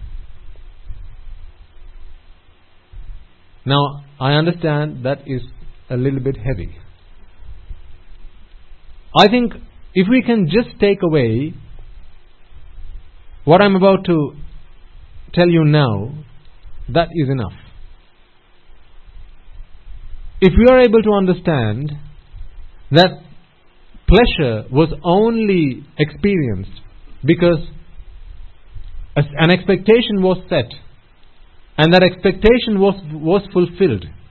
And when that expectation was fulfilled, the uneasiness that was produced, that uneasiness that was felt at the moment expectation was planted, the seed of expectation was planted, that uneasiness was relieved, and that's where pleasure was felt. If you're able to understand that bit, and that's enough. That's enough of a takeaway from that discussion. Because this is what we need to be able to see. Question, sir? So if it doesn't match,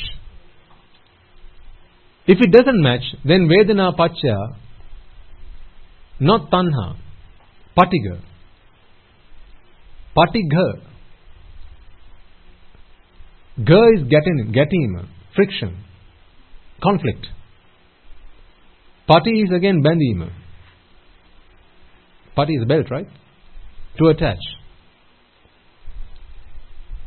Now you're attached to conflict. Give me a moment. You're attached to conflict. Why attached to conflict? Because what is this doing to you right now? Exactly. You're trying to build a pleasure world, and along comes some saboteurs who are trying to destroy this, who are trying to stop you from making pleasure world. So now you're attached to getting into conflict with those saboteurs so you can continue to build your pleasure world. That's why it's patigha. That's why it's patigha. Not just ga. It's patigha. Again, attachment to conflict.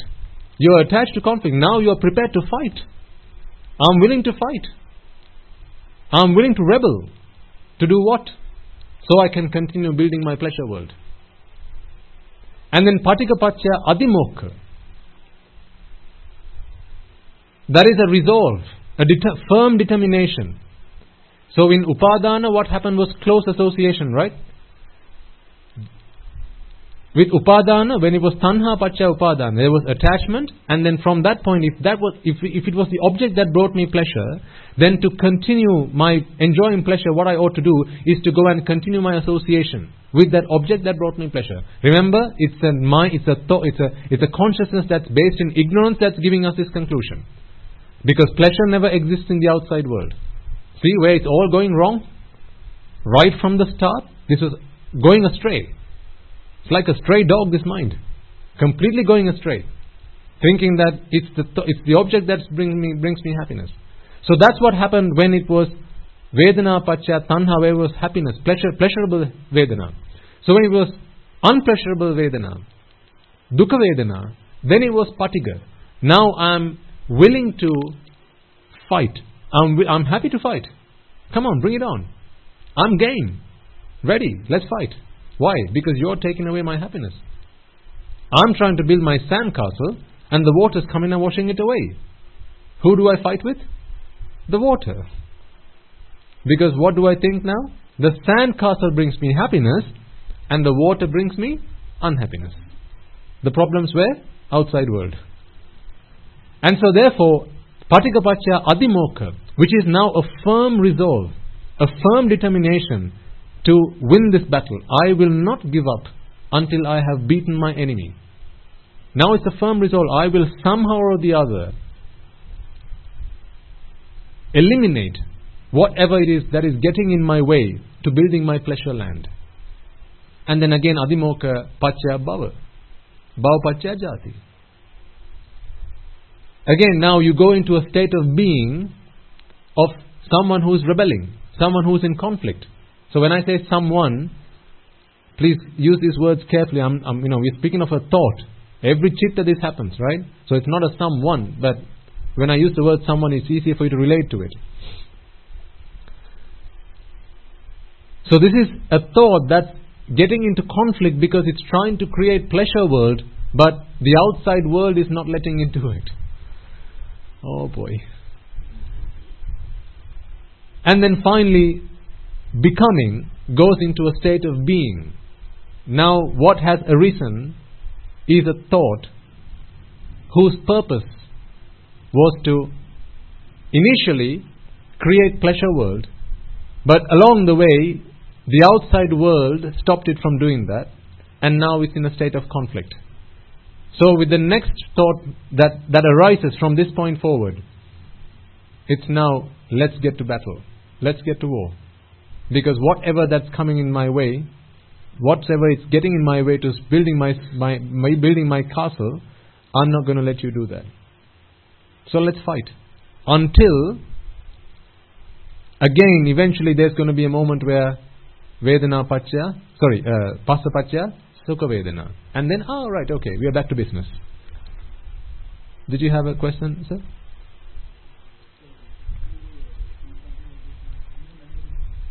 Any what, sorry?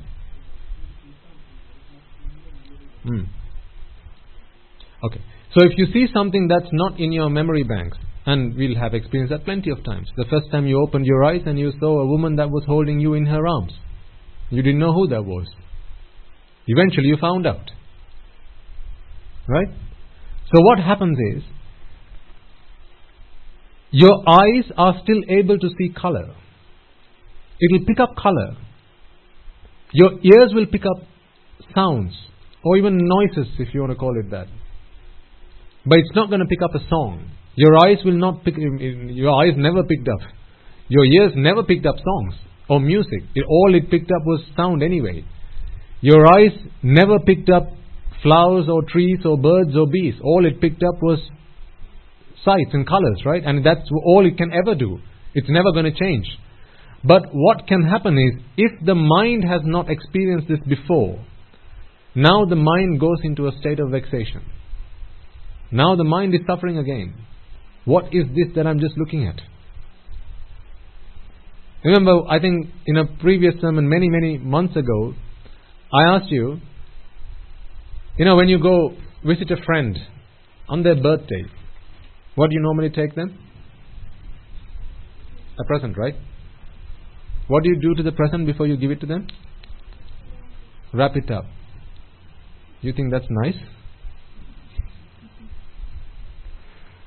You think you're being a friend by doing that? That is one of the most evil things you can do to a friend. Because what happens when you wrap something up in wrapping paper? Now you put them into a state of expectation. Now they're constantly suffering. What might it be? Oh, what might it be? The shape of it tells me that it might be that, but when I shake it, I get a different kind of sound. Oh, it must be something else. Oh, please relieve me from this suffering. If you've eaten, why don't you go already?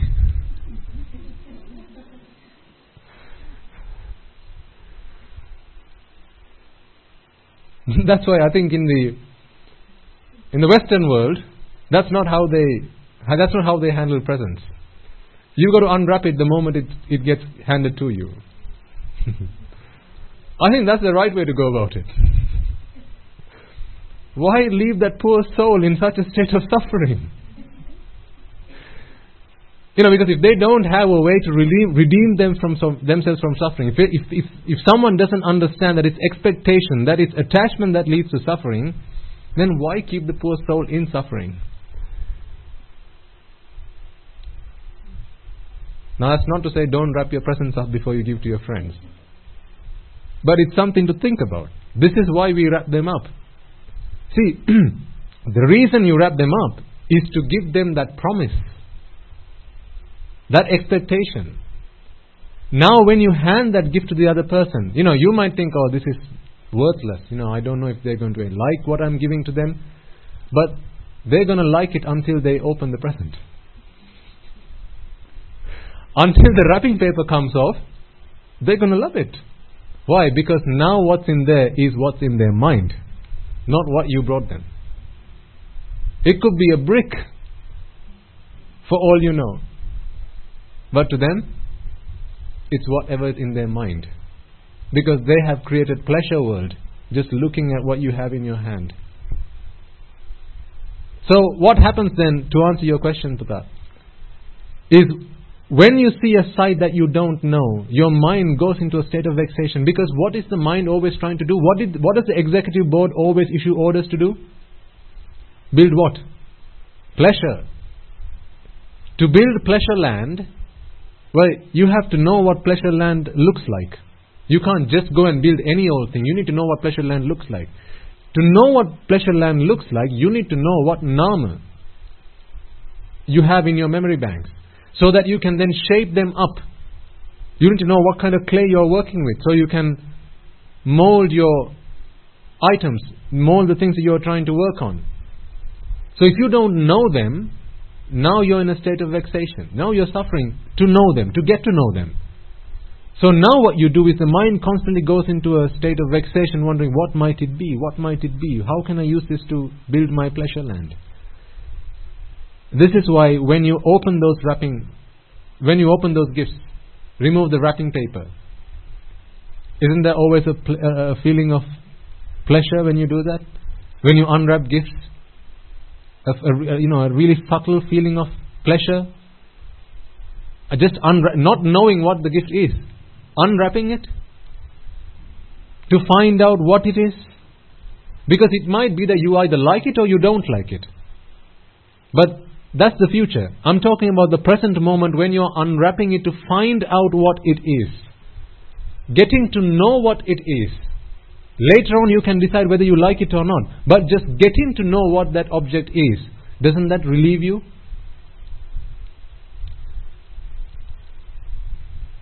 Again, trying to build pleasure land can only happen if there's expectation beforehand, and the uneasiness that comes with the expectation. Pleasure was never there where there was no expectation. There always has to be expectation. With expectation comes uneasiness. That feeling of vexation, that pelima. I have to know what it is. Remember I said pelima, pahe ellima. That was the etymology. What paha? Rupa Vedana Sanya Sankar Vijnana. Now you hang yourself on it, and now you have to be able to make use of it. You want to know what this is.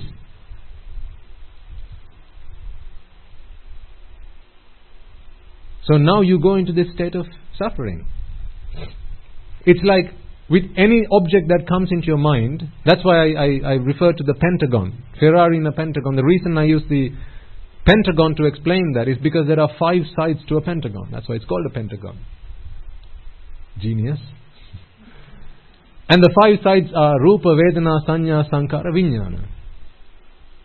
So when you look at an object, if you don't know what it is, now when you come to filling that box which is labeled Sanya, you're going to get stuck. I don't know what it is called.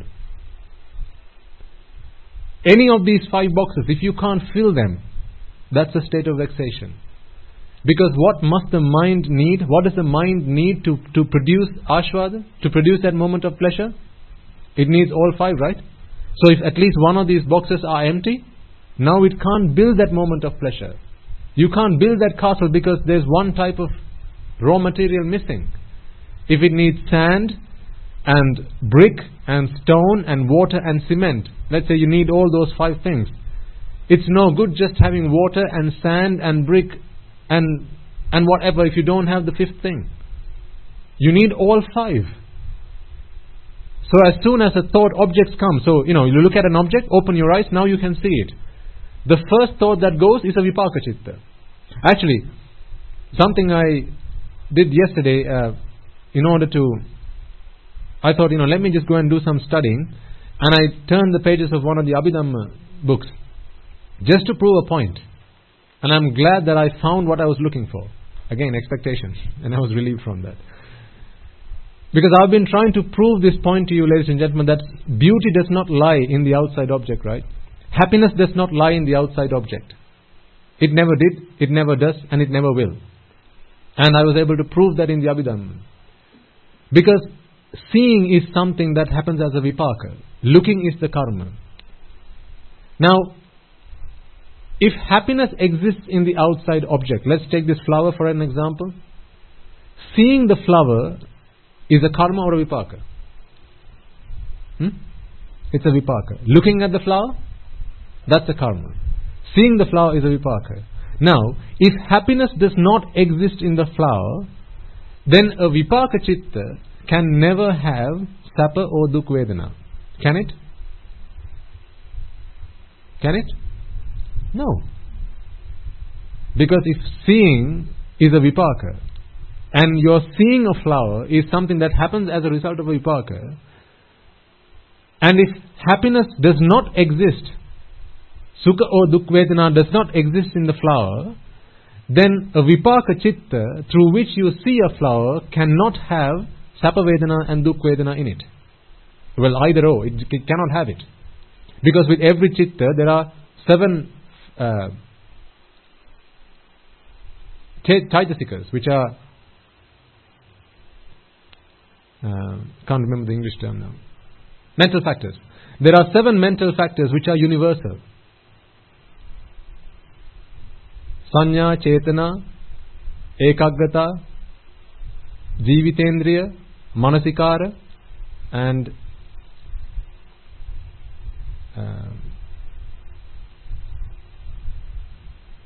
Sanya, Chetana, Vedana, Jivitendriya, Manasikara. I can't remember the other 2. I don't study Abhidhamma a lot. I just wanted to prove that point to you, which is why I went and turned the pages. Next week I'll tell you what the other 2 are. So one of these mental factors is Vedana.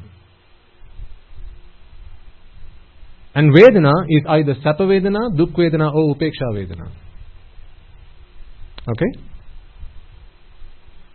If a Vipaka Chitta is with which we see something, not look at something, see something, then the object has to have happiness in order for a Vipaka Chitta to bring Sapa or Duk Vedana.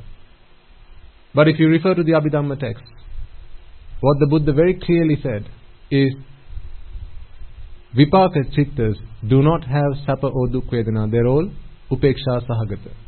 Vipaka Chitta. Upeksha Sahagata. Equanimous. Neither happy nor unhappy. Which proves the point that the outside object cannot bring happiness. But every karma chitta can have sapa, duk, or upeksha. Karma chittas can have sapa, duk, or upeksha. So that proves the point that it's when you look at something that you see beauty in it, not when you see it. It's when you listen to a sound, you can say, that's beautiful. Not when you hear it.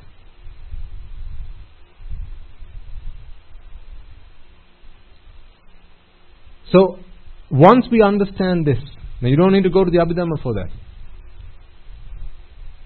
I'll refer to the text again just to confirm what the other 2 mental factors was. Just coming back to what we were talking about.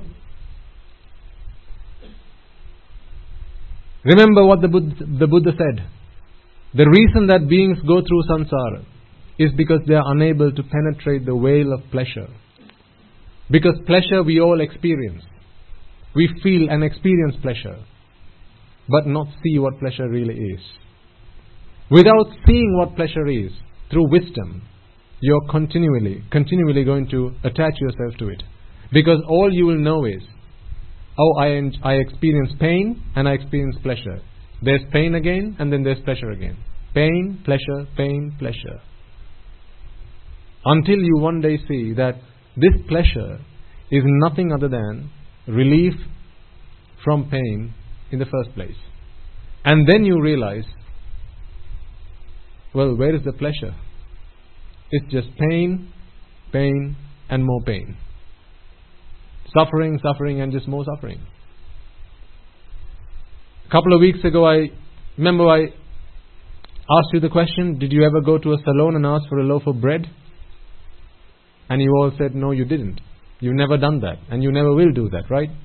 And that's because salons don't sell bread. Not because it's rude to go to a salon and ask for bread. Not because someone might see and someone might think bad of you. That's not why you don't go to a salon and ask for bread. It's because there's no bread in a salon. So there's no beauty in a flower. So why look at a flower and say, give me beauty? The flower doesn't have it. How can it give it? And that's when I try to explain to you. What we must be frustrated in is not that pleasure was the relief from suffering. Yes, that is a problem. I accept. Also, pleasure that arose will pass away in a moment and that will leave you in a state of pain. Yes, I accept. But then one might think, well, that's the past, here's the future you're talking about. What about the present? The present moment where I enjoy pleasure? How can you say, I ought to be frustrated in the moment of pleasure that I experience now? The example I gave you was a man works really, really hard and he earns himself a lot of money. Is it fair for us to go and say, hey, mister, you had to work very hard to earn this money. Therefore, throw it all away. You had to work really hard for it. So don't keep hold of this money. Throw it away. Because you had to work hard for it.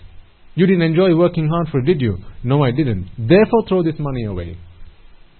Would he throw it away? No. In fact, he would hold on to it even more. Would it be fair for us to go and say, well, one day, what if there's a fire? What if there are storms? What if you get mugged? Someone takes away all your money. That could happen. Therefore, throw all your money away. Is he going to do that? No, because he's going to say, well, that's the future. I'll worry about it when it comes. But right now, I have my money and I can live a good life, so what's the problem? This is why I suggested to you, what we need to be frustrated in is the money that he has right now. What if that money is monopoly money? What if that money is fake money? And you can prove to that man, this money is fake money. Now the problem is not that he had to work hard for it. Now the problem is not that come fire, storm, robber, money is going to be taken away. Now his problem is, this money is worthless. So the problem is now not in the past, it's not in the future, it's in the present moment. And likewise, whenever we go to a sight, a sound, a smell, a taste or a touch, and we expect pleasure from it, it's one thing to say, well, you had to work hard to get pleasure from the outside world. Therefore be frustrated. Kalakirin. Therefore become frustrated. And let go. Or one might say, well, that chitta that arose is going to pass away. Then you're going to have to be subject to viparinama dukkha. There was sankara dukkha. Then there was viparinama dukkha. If we put forward these two as the causes for someone to let go of pleasure, of ashvada, I don't think that's powerful enough. Because it's fair for that person to ask a question in return. Well, you're talking about the past and the future. At this moment in time, I can enjoy my pleasure. What's the problem? Why worry about the past? Why speak of the future? Let's enjoy the present moment. But one day if you can prove to that person that pleasure is also fake, this flower never had happiness in it,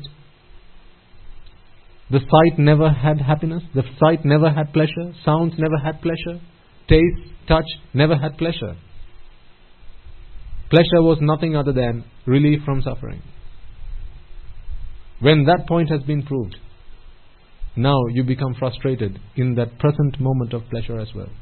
Not because you had to work hard to get the pleasure. Not because it's going to pass away in a moment. Because this moment where I'm enjoying pleasure, or I think I'm enjoying pleasure, is also pointless, meaningless, because this is just fake pleasure.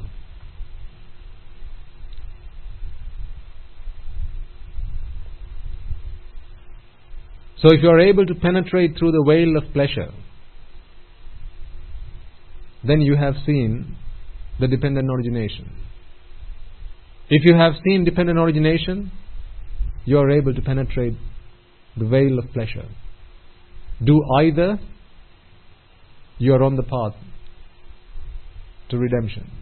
You are on the path to emancipation and liberation.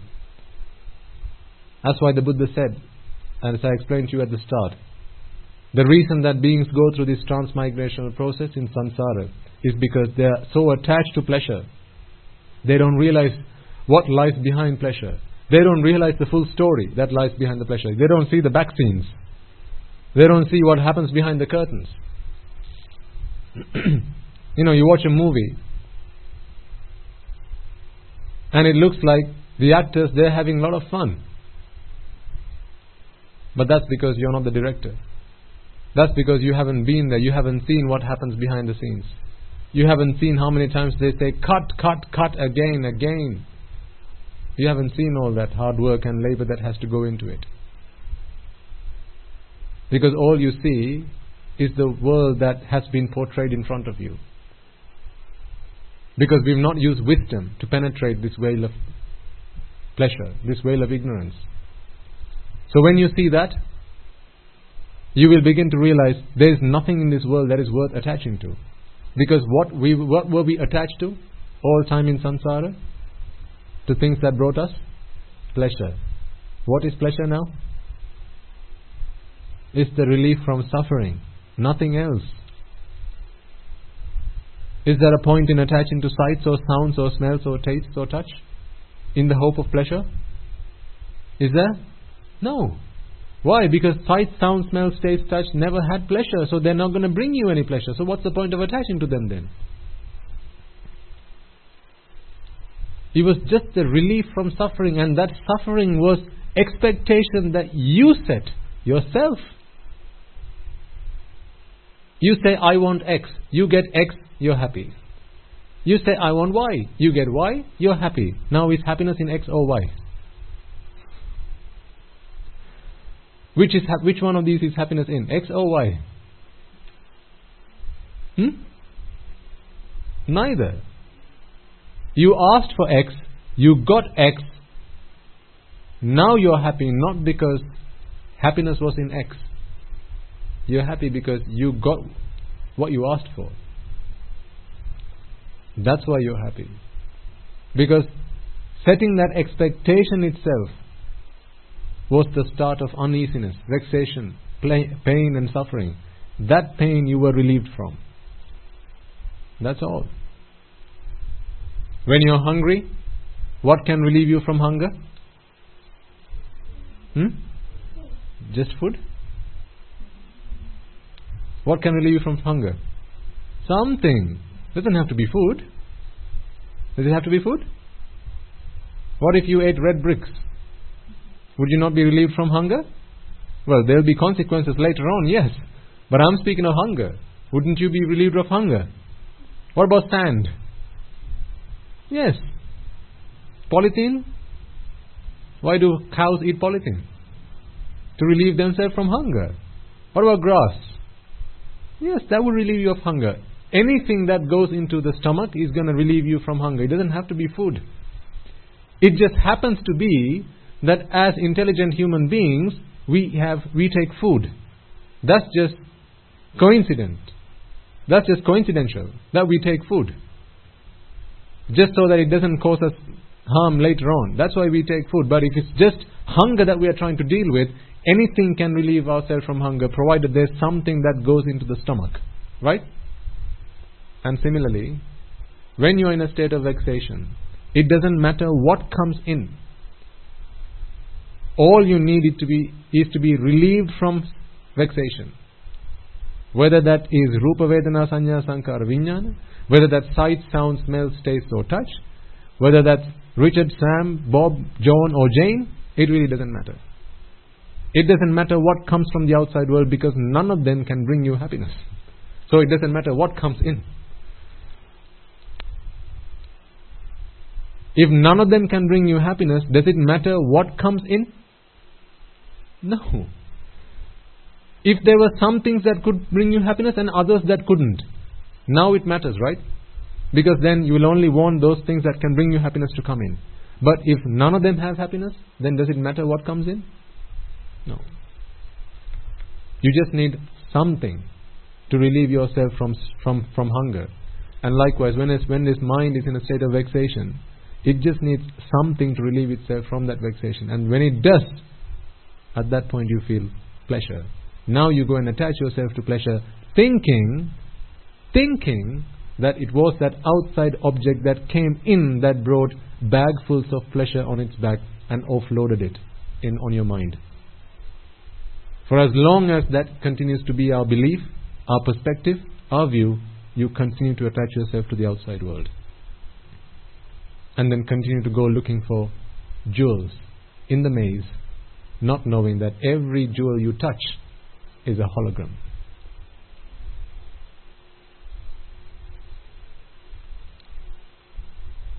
So this is your story. This is the story also of your ancestors and their ancestors. This is what you've been doing throughout samsara. It's quite ironical that I have to remind you what you've been doing throughout many yawns in samsara. I have to remind you.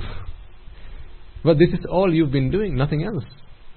This is all I've been doing as well, nothing else. But that's why experiencing and feeling and seeing are two entirely different things. We've been doing this throughout samsara, but not seeing what we were doing. We were just going through the motions. We were just experiencing and feeling the pain that came. We were feeling the pleasure that came. But we didn't stop to analyze. We didn't stop to think. What was the truth that we were blinded to? Because we were not fortunate enough to come across the teaching of a Supreme Buddha. That's why. We were not fortunate enough to be in the association of noble ones. That's why. Once we have received that gift, once we have begun to see the truth, it's now time to look for those exit boards. They're there. That breadcrumb is there. Still there. It'll be there for about another couple of centuries. But that's all. That's all. After that, you're going to have to wait for another Buddha to come and find the way and then tell us how to get out. While it's there, let's not go running after holograms, trying to catch holograms. Let's be intelligent, let's be wise, because otherwise we're just wasting our time in samsara. Pointless, meaningless. Nothing in this world really brought you happiness. Nothing. Not in the human worlds, not in the Deva worlds, not in the Brahma worlds. There is nothing in the 31 worlds of existence that can bring you happiness. Because I say so? Then why so? Why so? What was it that brought you happiness all along? Relief from suffering. Not the outside world. So if you want to go and be happy in the Deva worlds, what must you do? Suffer and then find relief from suffering. If you want to be happy in the Brahma worlds, what must you do? Suffer and then find relief from suffering. Well, isn't that what you're doing here already? You're not going to be doing any different in the Deva worlds or in the Brahma worlds. You're not going to be doing anything different. You're going to be doing exactly what you're doing right now. So what's the rush with going to Deva worlds? Why so keen on going to the Brahma worlds then? Because you're going to be doing exactly the same thing. You're not going to be doing anything different. It's the same thing. There's nothing in the 31 worlds of existence, ladies and gentlemen, that can bring you happiness. Because all those things are conditioned. If you attach yourself to a conditioned world, your happiness is conditional. I'm not happy to settle for conditional happiness. I want unconditional happiness. Yes, madam, did you have a question? I'm looking for unconditional happiness. Are you?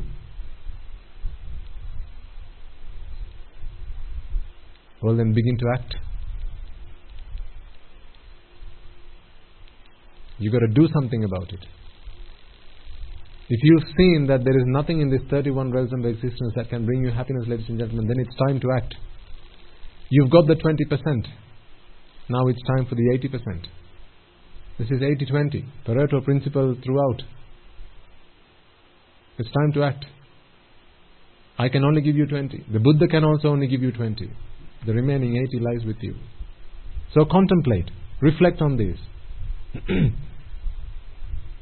How do you reflect on this in practical life? It's not the moments of pain that you need to worry about. Seriously, it's not the moments of pain you need to worry about. Because that's not what brings you... if you know that something's painful, you're not going to go and attach yourself to it. Remember, Dukkha Vedana Pacca was Patiga. And then Adimokha. It was never Tanha. What was Dukkha Samudaya Satya? Was it Patiga? No, it was Tanha. The cause for all suffering is attachment, not Patiga. It's Tanha, not Patiga. So when there's pain, you will do everything there is to redeem yourself, relieve yourself from pain. But when there's pleasure, an ignorant mind will do everything in its power to attach itself to the source of pleasure. That's where the problem starts. Attachment. So you don't really have to contemplate on points of pain, although that's where most people worry. That's where most people contemplate on. Oh, I'm sad. Why am I suffering? Why am I sad? Why am I unhappy? Really, that's not what you should be thinking about. Those moments in life where you feel pleasure, be careful. That's what you need to contemplate on. Finally, I'll say this and then I conclude the sermon. I might have shared this with you maybe perhaps in a previous sermon some time ago.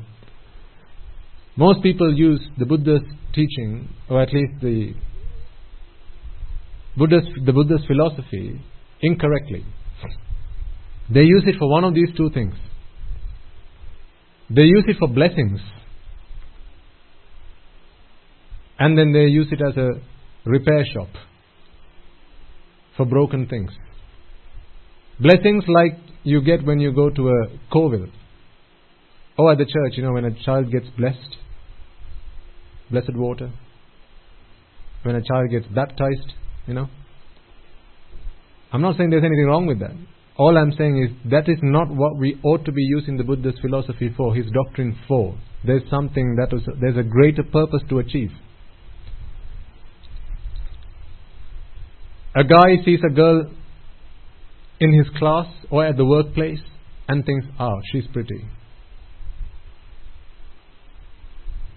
Let me make her mine. Time passes by, he makes effort, and eventually they end up husband and wife. Now what the guy does is takes the wife and goes to the temple. Now he goes for refuge from the Buddha, Dhamma and the Sangha. Goes running to the temple and says, Swami Nuhasa, please could you bless us? We are newly married. Can you chant some pirit and put a pirit nula around our wrists? Give us your blessings, would you? See, blessings. This is why he came to the temple. And then they start living a happily married life. I don't know where one of those exists, but hey ho. And then eventually, one of them leaves the other. Either willingly or unwillingly. Death can come along as well, right? Or it could be willingly. I'm no longer interested in you. I have other plans. And when that happens, the guy comes back running into the temple again. Oh, Swami Nuhansa, please fix me. I'm broken. My heart's broken. I'm weeping. Look at me. Please help me. Can you preach some Dhamma to me so I can fix my mind up again? He's just walked into a repair shop. That's what he's walked into. First he walked into a blessing shop. Now he's walked into a repair shop. Isn't this what most people use the Dhamma for? And then, let's say, between getting married and the wife dying or passing away, they decide to have a child. The wife gets pregnant, again goes back into the temple. Swami Nuhansa, my wife is with child.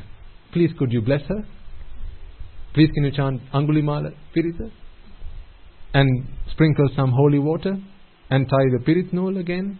The whole Malaki again? Yes, of course, yeah, happy to help. Because, the Swamin once is there to give you what you ask for. Surely, right?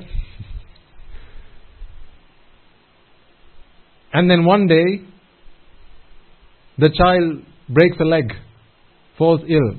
Now again, the mother and the father carrying the child runs back to the temple. Oh, Swamin Hansa, please, can you help us fix this broken child? Maybe a Buddha Puja, maybe a Bodhi Puja. Again, walked into a repair shop. Where on the temple does it say blessing shop and repair shop? Which temple has those labels? This is not why we ought to take refuge in the Buddha, Dhamma and the Sangha, ladies and gentlemen. That guy really should have run to the temple the day he saw that girl in class and he felt his heart started beating faster. What is the cause of all suffering? Attachment. That's when he should have run to the temple. That's when he should have run to the temple and said, oh Swami Nuhansa, that girl in class, when I see her, I forget everything. I lose my senses. Please help me. Ever heard of a guy who did that? What a shame. That's the pity. Because that is what the Buddha's doctrine is for. If attachment is the cause of all suffering, then what is it that has to be ceased? Attachment. Remember I said, don't divorce your wife. Divorce attachment. It's not your wife that brought you trouble. Attachment brought you trouble.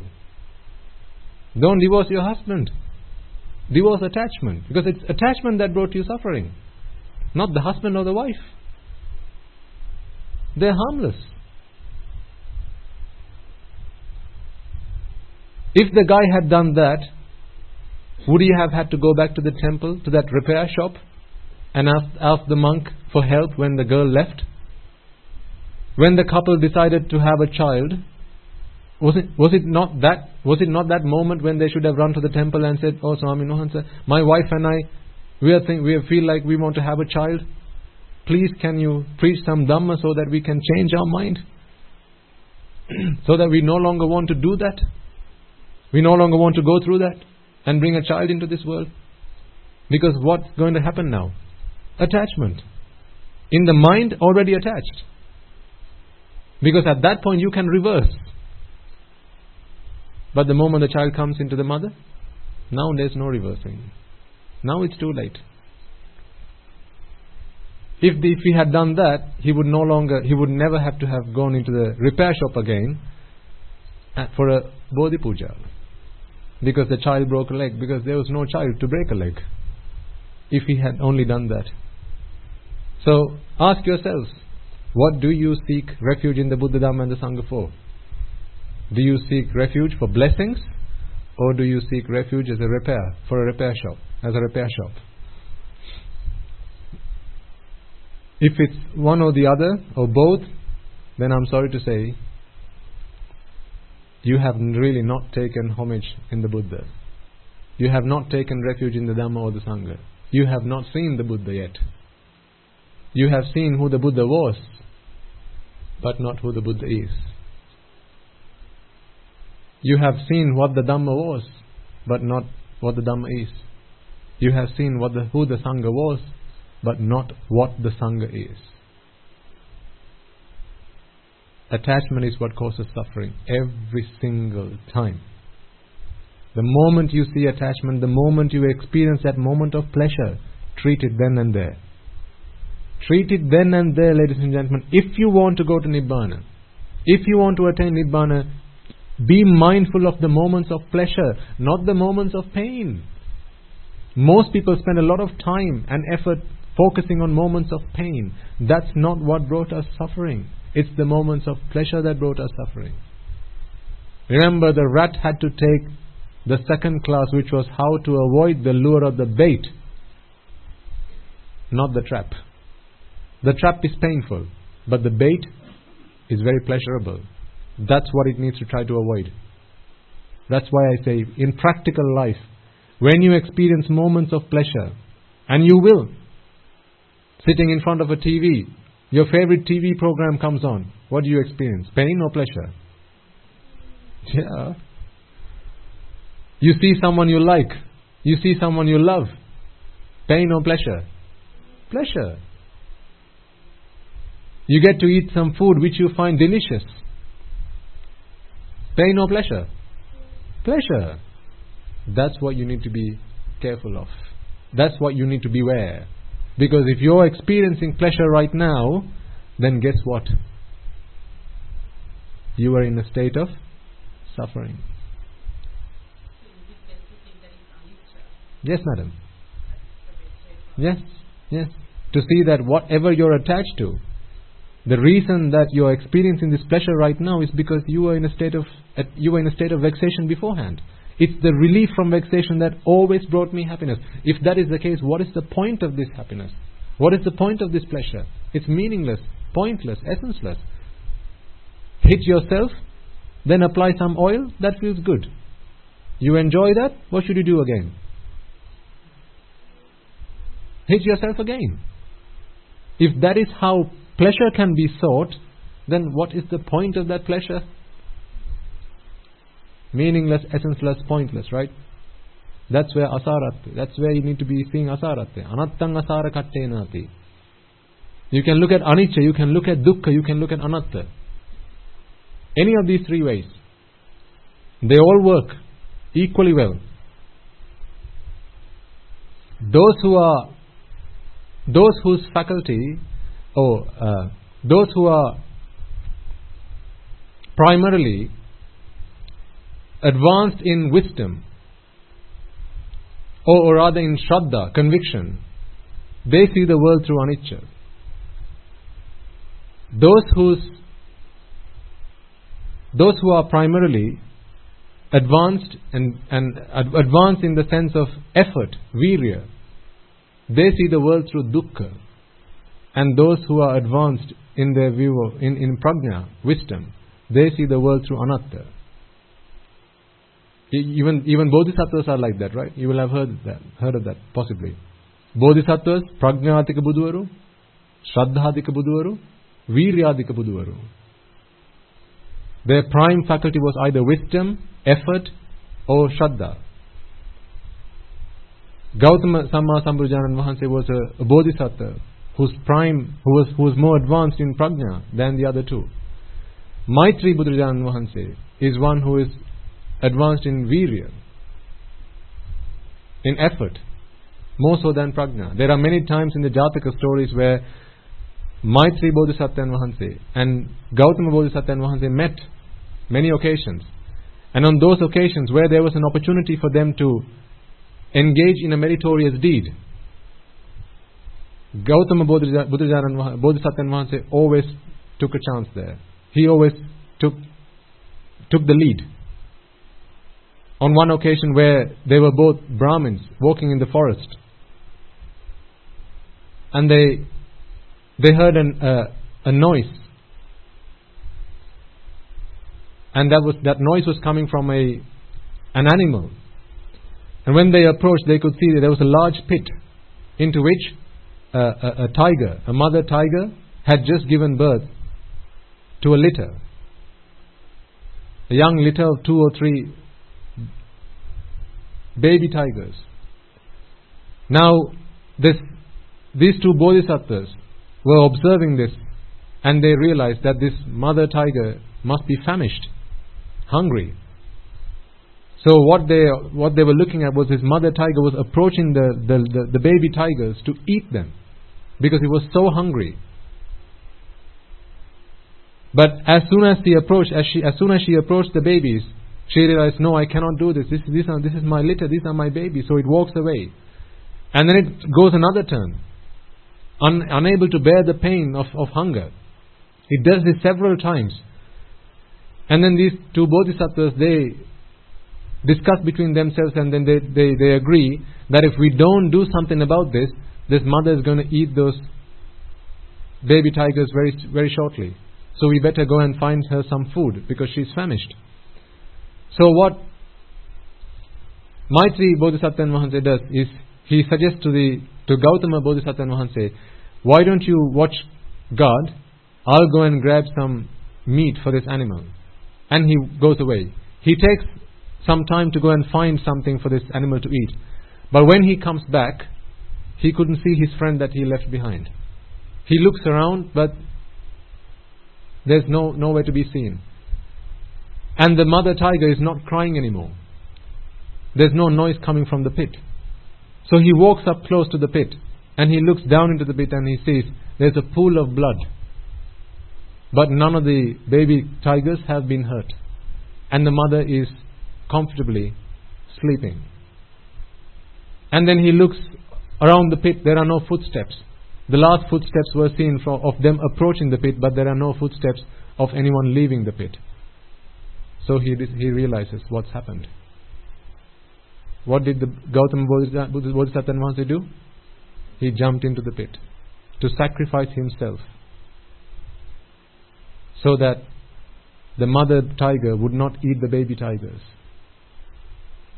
Why did he do that? Do you think it was just to sate that tiger's hunger? No. It was to put us out of our hunger, to relieve us from this pain in samsara. That's why our Bodhisattva Mahamsa, he was prime in his wisdom. So he realized this is an opportunity I'm not going to get again. If he goes away and comes back with some food, then we are just going to be offering that food. Or perhaps this mother, leave it a bit longer, it's going to eat the baby tigers. So now I've got this opportunity, I'm going to sacrifice my life. May this sacrifice enable me to become a Samma Sambuddhajana Mahamsa one day. And just like I am relieving this mother tiger of her hunger, may I be able to redeem all suffering from all sentient beings. With that firm resolve, he jumped into the pit to sacrifice himself.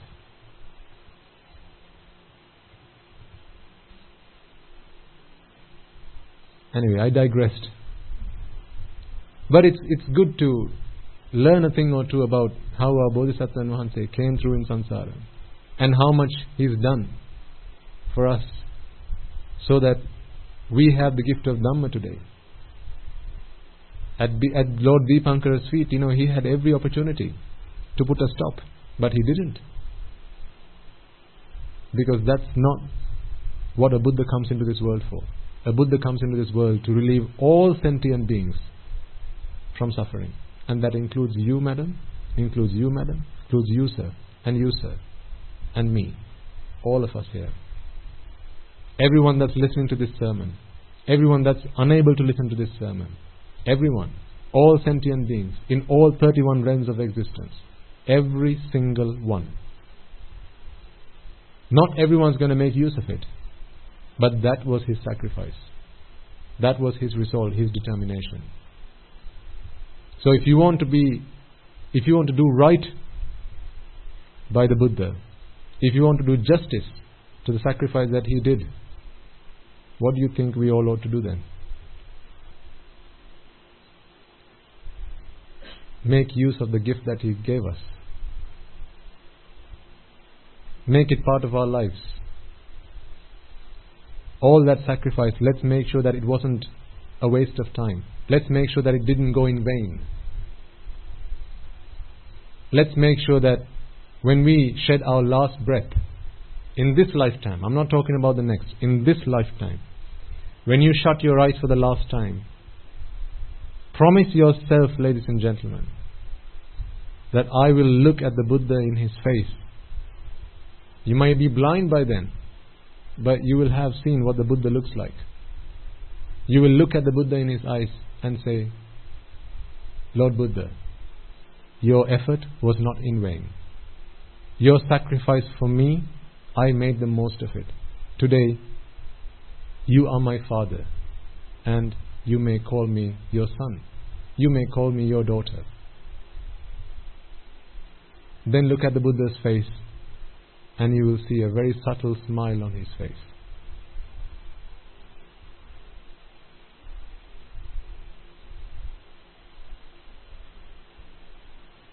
He will say, my efforts was not in vain. That's all He wants from us. Let's make sure, each of us, you, I, we all, let's make sure each of us, we make a firm resolve that before we shed our last breath, before we shut our eyes for the last time, we make sure that the Buddha's efforts, the Bodhisattva's efforts, all that sacrifice, many millions of eons, was not in vain. Let's make sure we pay our gratitude. All happy to do that? Let's do that then. Let's do that. We can do that. Let's do that.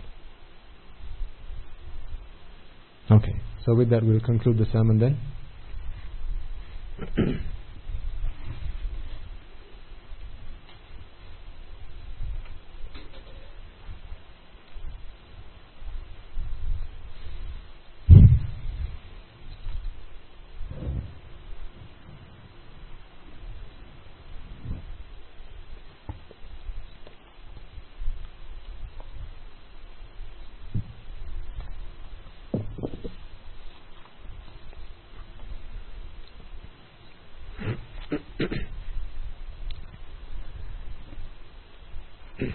So before we conclude, let's take a moment to chant the Arya Maitri Bhavana.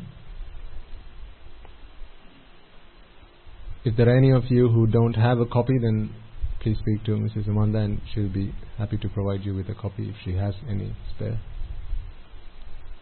You don't have to do that just now, madam, perhaps later on. So for now, if you don't have one to hand, then just reflect on what it is I say, and that will do good for now. But later on, make available a copy for yourself.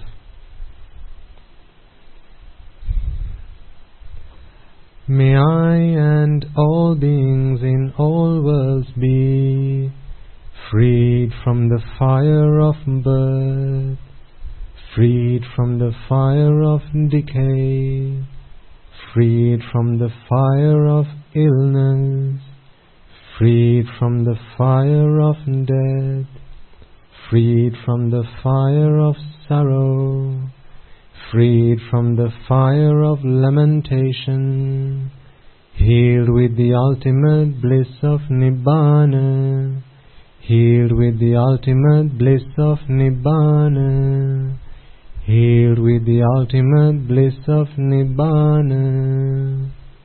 May I and all beings in all worlds be freed from the fire of suffering, freed from the fire of discontentment, freed from the fire of exhaustion, freed from the fire of disappointment, freed from the fire of clinging on to the five aggregates, healed with the ultimate bliss of Nibbana, healed with the ultimate bliss of Nibbana, healed with the ultimate bliss of Nibbana.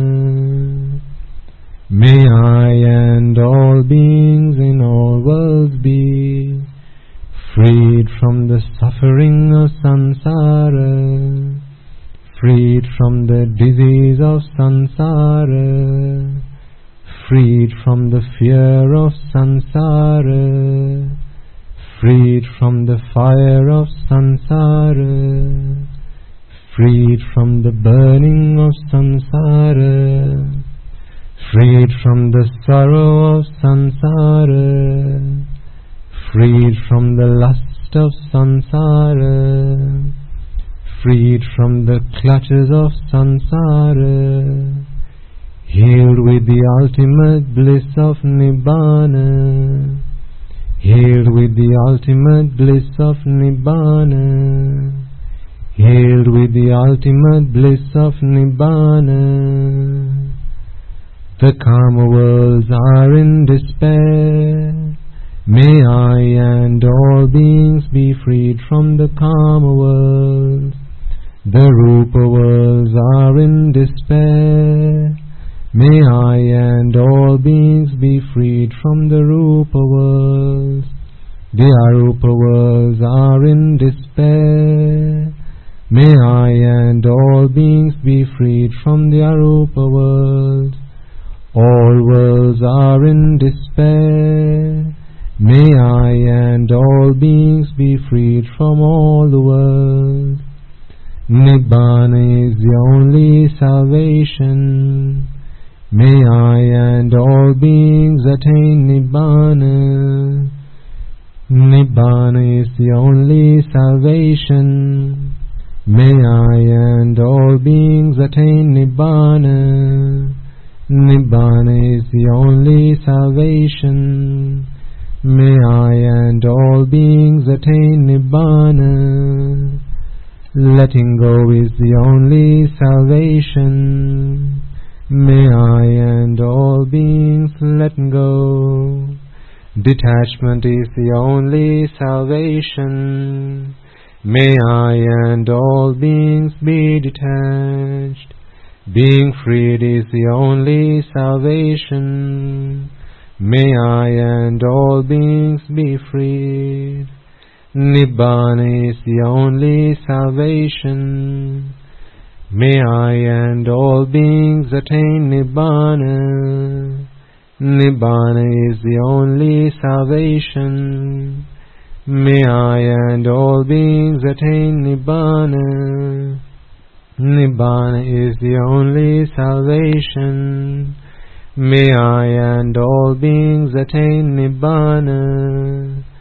May I and all beings in all worlds be freed from the bondage of lust, freed from the bondage of aversion, freed from the bondage of delusion, freed from the bondage of Mara, healed with the ultimate bliss of Nibbana, healed with the ultimate bliss of Nibbana, healed with the ultimate bliss of Nibbana, healed with the ultimate bliss of Nibbana, healed with the ultimate bliss of Nibbana, healed with the ultimate bliss of Nibbana, healed with the ultimate bliss of Nibbana. Okay.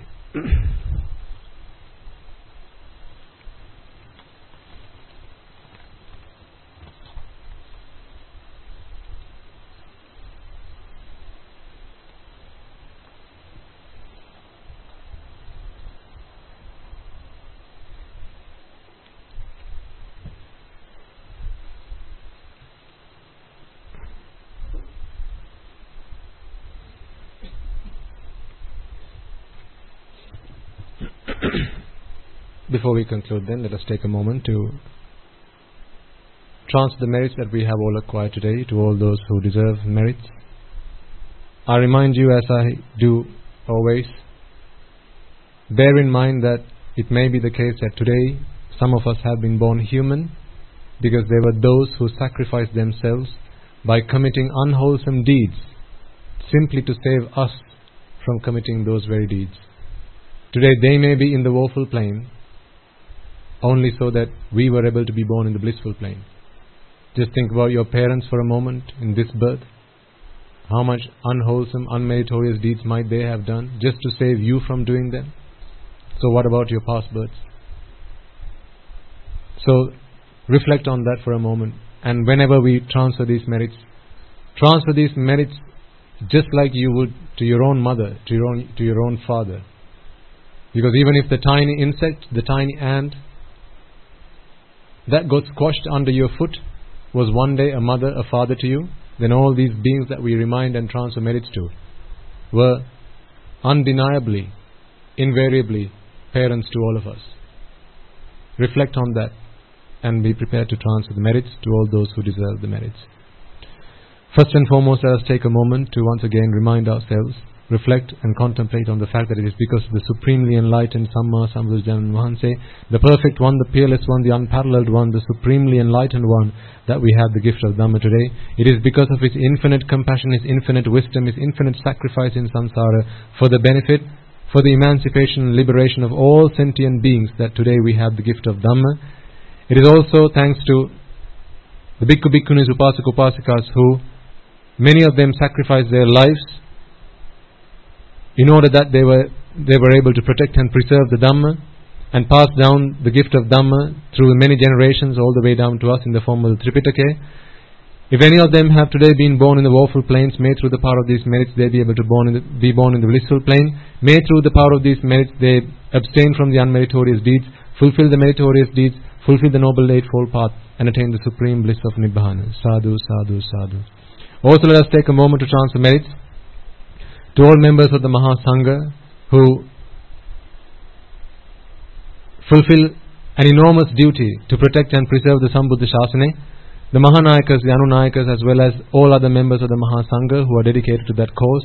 Also let us take a moment to, particularly on this occasion, transfer merits to the members of the Mahasangha in your local temples and nunneries, the Bhikkhu, Bhikkhunis, Upasakas and Upasikas who are resident in your local temples and nunneries, because although you come along to our monastery, listen to sermons, offer dana and so on and so forth, please remind yourselves that it is the monks and nuns in your local temples and nunneries who are always by your side, through thick and thin, through rain and shine, always prepared to help you in your worldly, mundane affairs as well as your supramundane matters.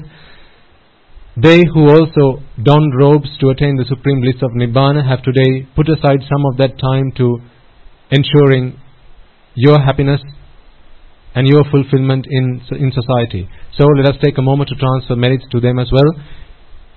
May through the power of these merits they be able to abstain from the unmeritorious deeds, fulfill the meritorious deeds, fulfill the noble eightfold path, and attain the supreme bliss of Nibbana. Sadhu, sadhu, sadhu. Also let us take a moment to transfer merits to the Devas, Brahmas, spirits, demons and the dead, as well as those ancestors, those who might have predeceased us in our infinitely long journey in samsara, those beings who might have been our mothers, fathers, brothers, sisters, uncles, aunts, nephews, sons, daughters, grandparents, so on and so forth. If any of them have in any way, shape or form helped you, supported you, assisted you in any way, shape or form, let us take this opportunity to transfer merits to them. If any of them have been born in the woeful plains, may through the power of these merits they be able to free themselves from those woeful plains and be born in the blissful plane. And for all beings in the blissful plane, may through the power of these merits they be able to abstain from the unmeritorious deeds, fulfill the meritorious deeds, fulfill the noble eightfold path, and attain the supreme bliss of Nibbana. Sadhu, sadhu, sadhu. Also let us take a moment to transfer merits to all those who helped make this event possible, beginning with your parents who may be alive today or perhaps have been deceased. Spare a moment for them and transfer merits to them. Also your teachers who from your very young ages shaped you up and taught you right from wrong so that you grew up to become law-abiding citizens. May they all also be able to rejoice in these merits.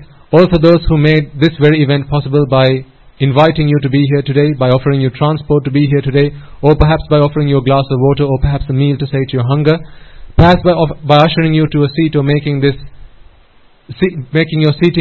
stay comfortable by arranging the facilities that are available to you today.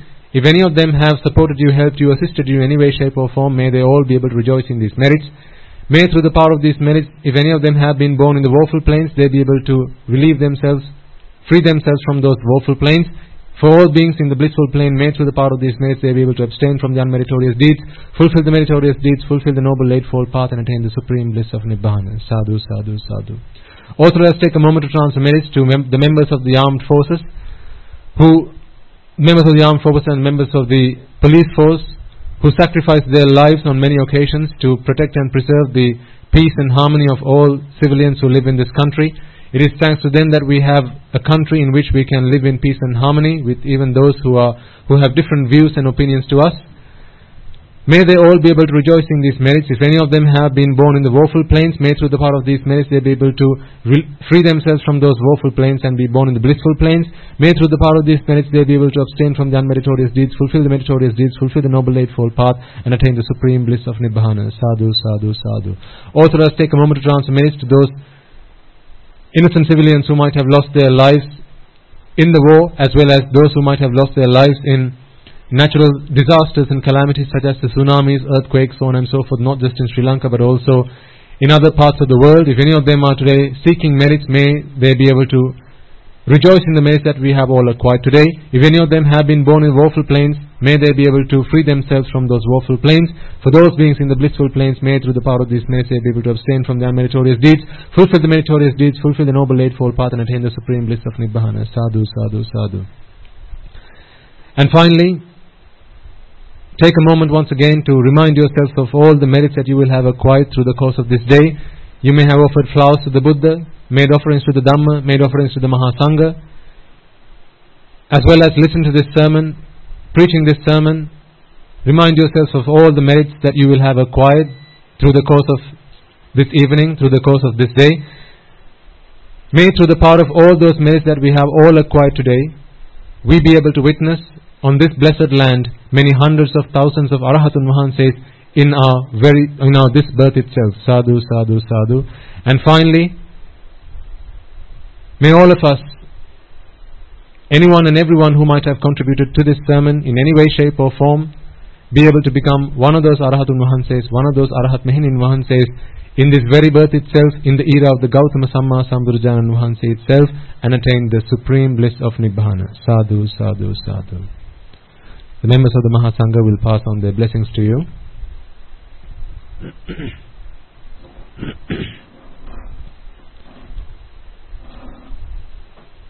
Raga ginnen midetva, dvesha ginnen midetva, moha ginnen midetva, Nibbana parama sukhayen sukhita taravetva. Nibbana parama sukhayen sukhita taravetva. Mamada siyalu loka siyalu satvayo. Nibbana parama sukhayen sukhita taravetva. Nibbana parama sukhayen sukhita taravetva.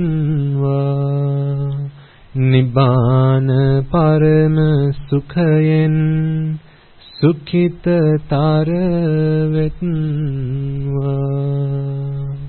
Tunuruwange suvisi ananta mahaguna balin silu loka silu sattayoma Nibbana parama sukhayen sukhita taravetva. Sadhu, sadhu, sadhu. May I and all beings be freed from the fire of desire. May I and all beings be freed from the fire of aversion. May I and all beings be freed from the fire of delusion. May the noble triple gem bless you all. Thero.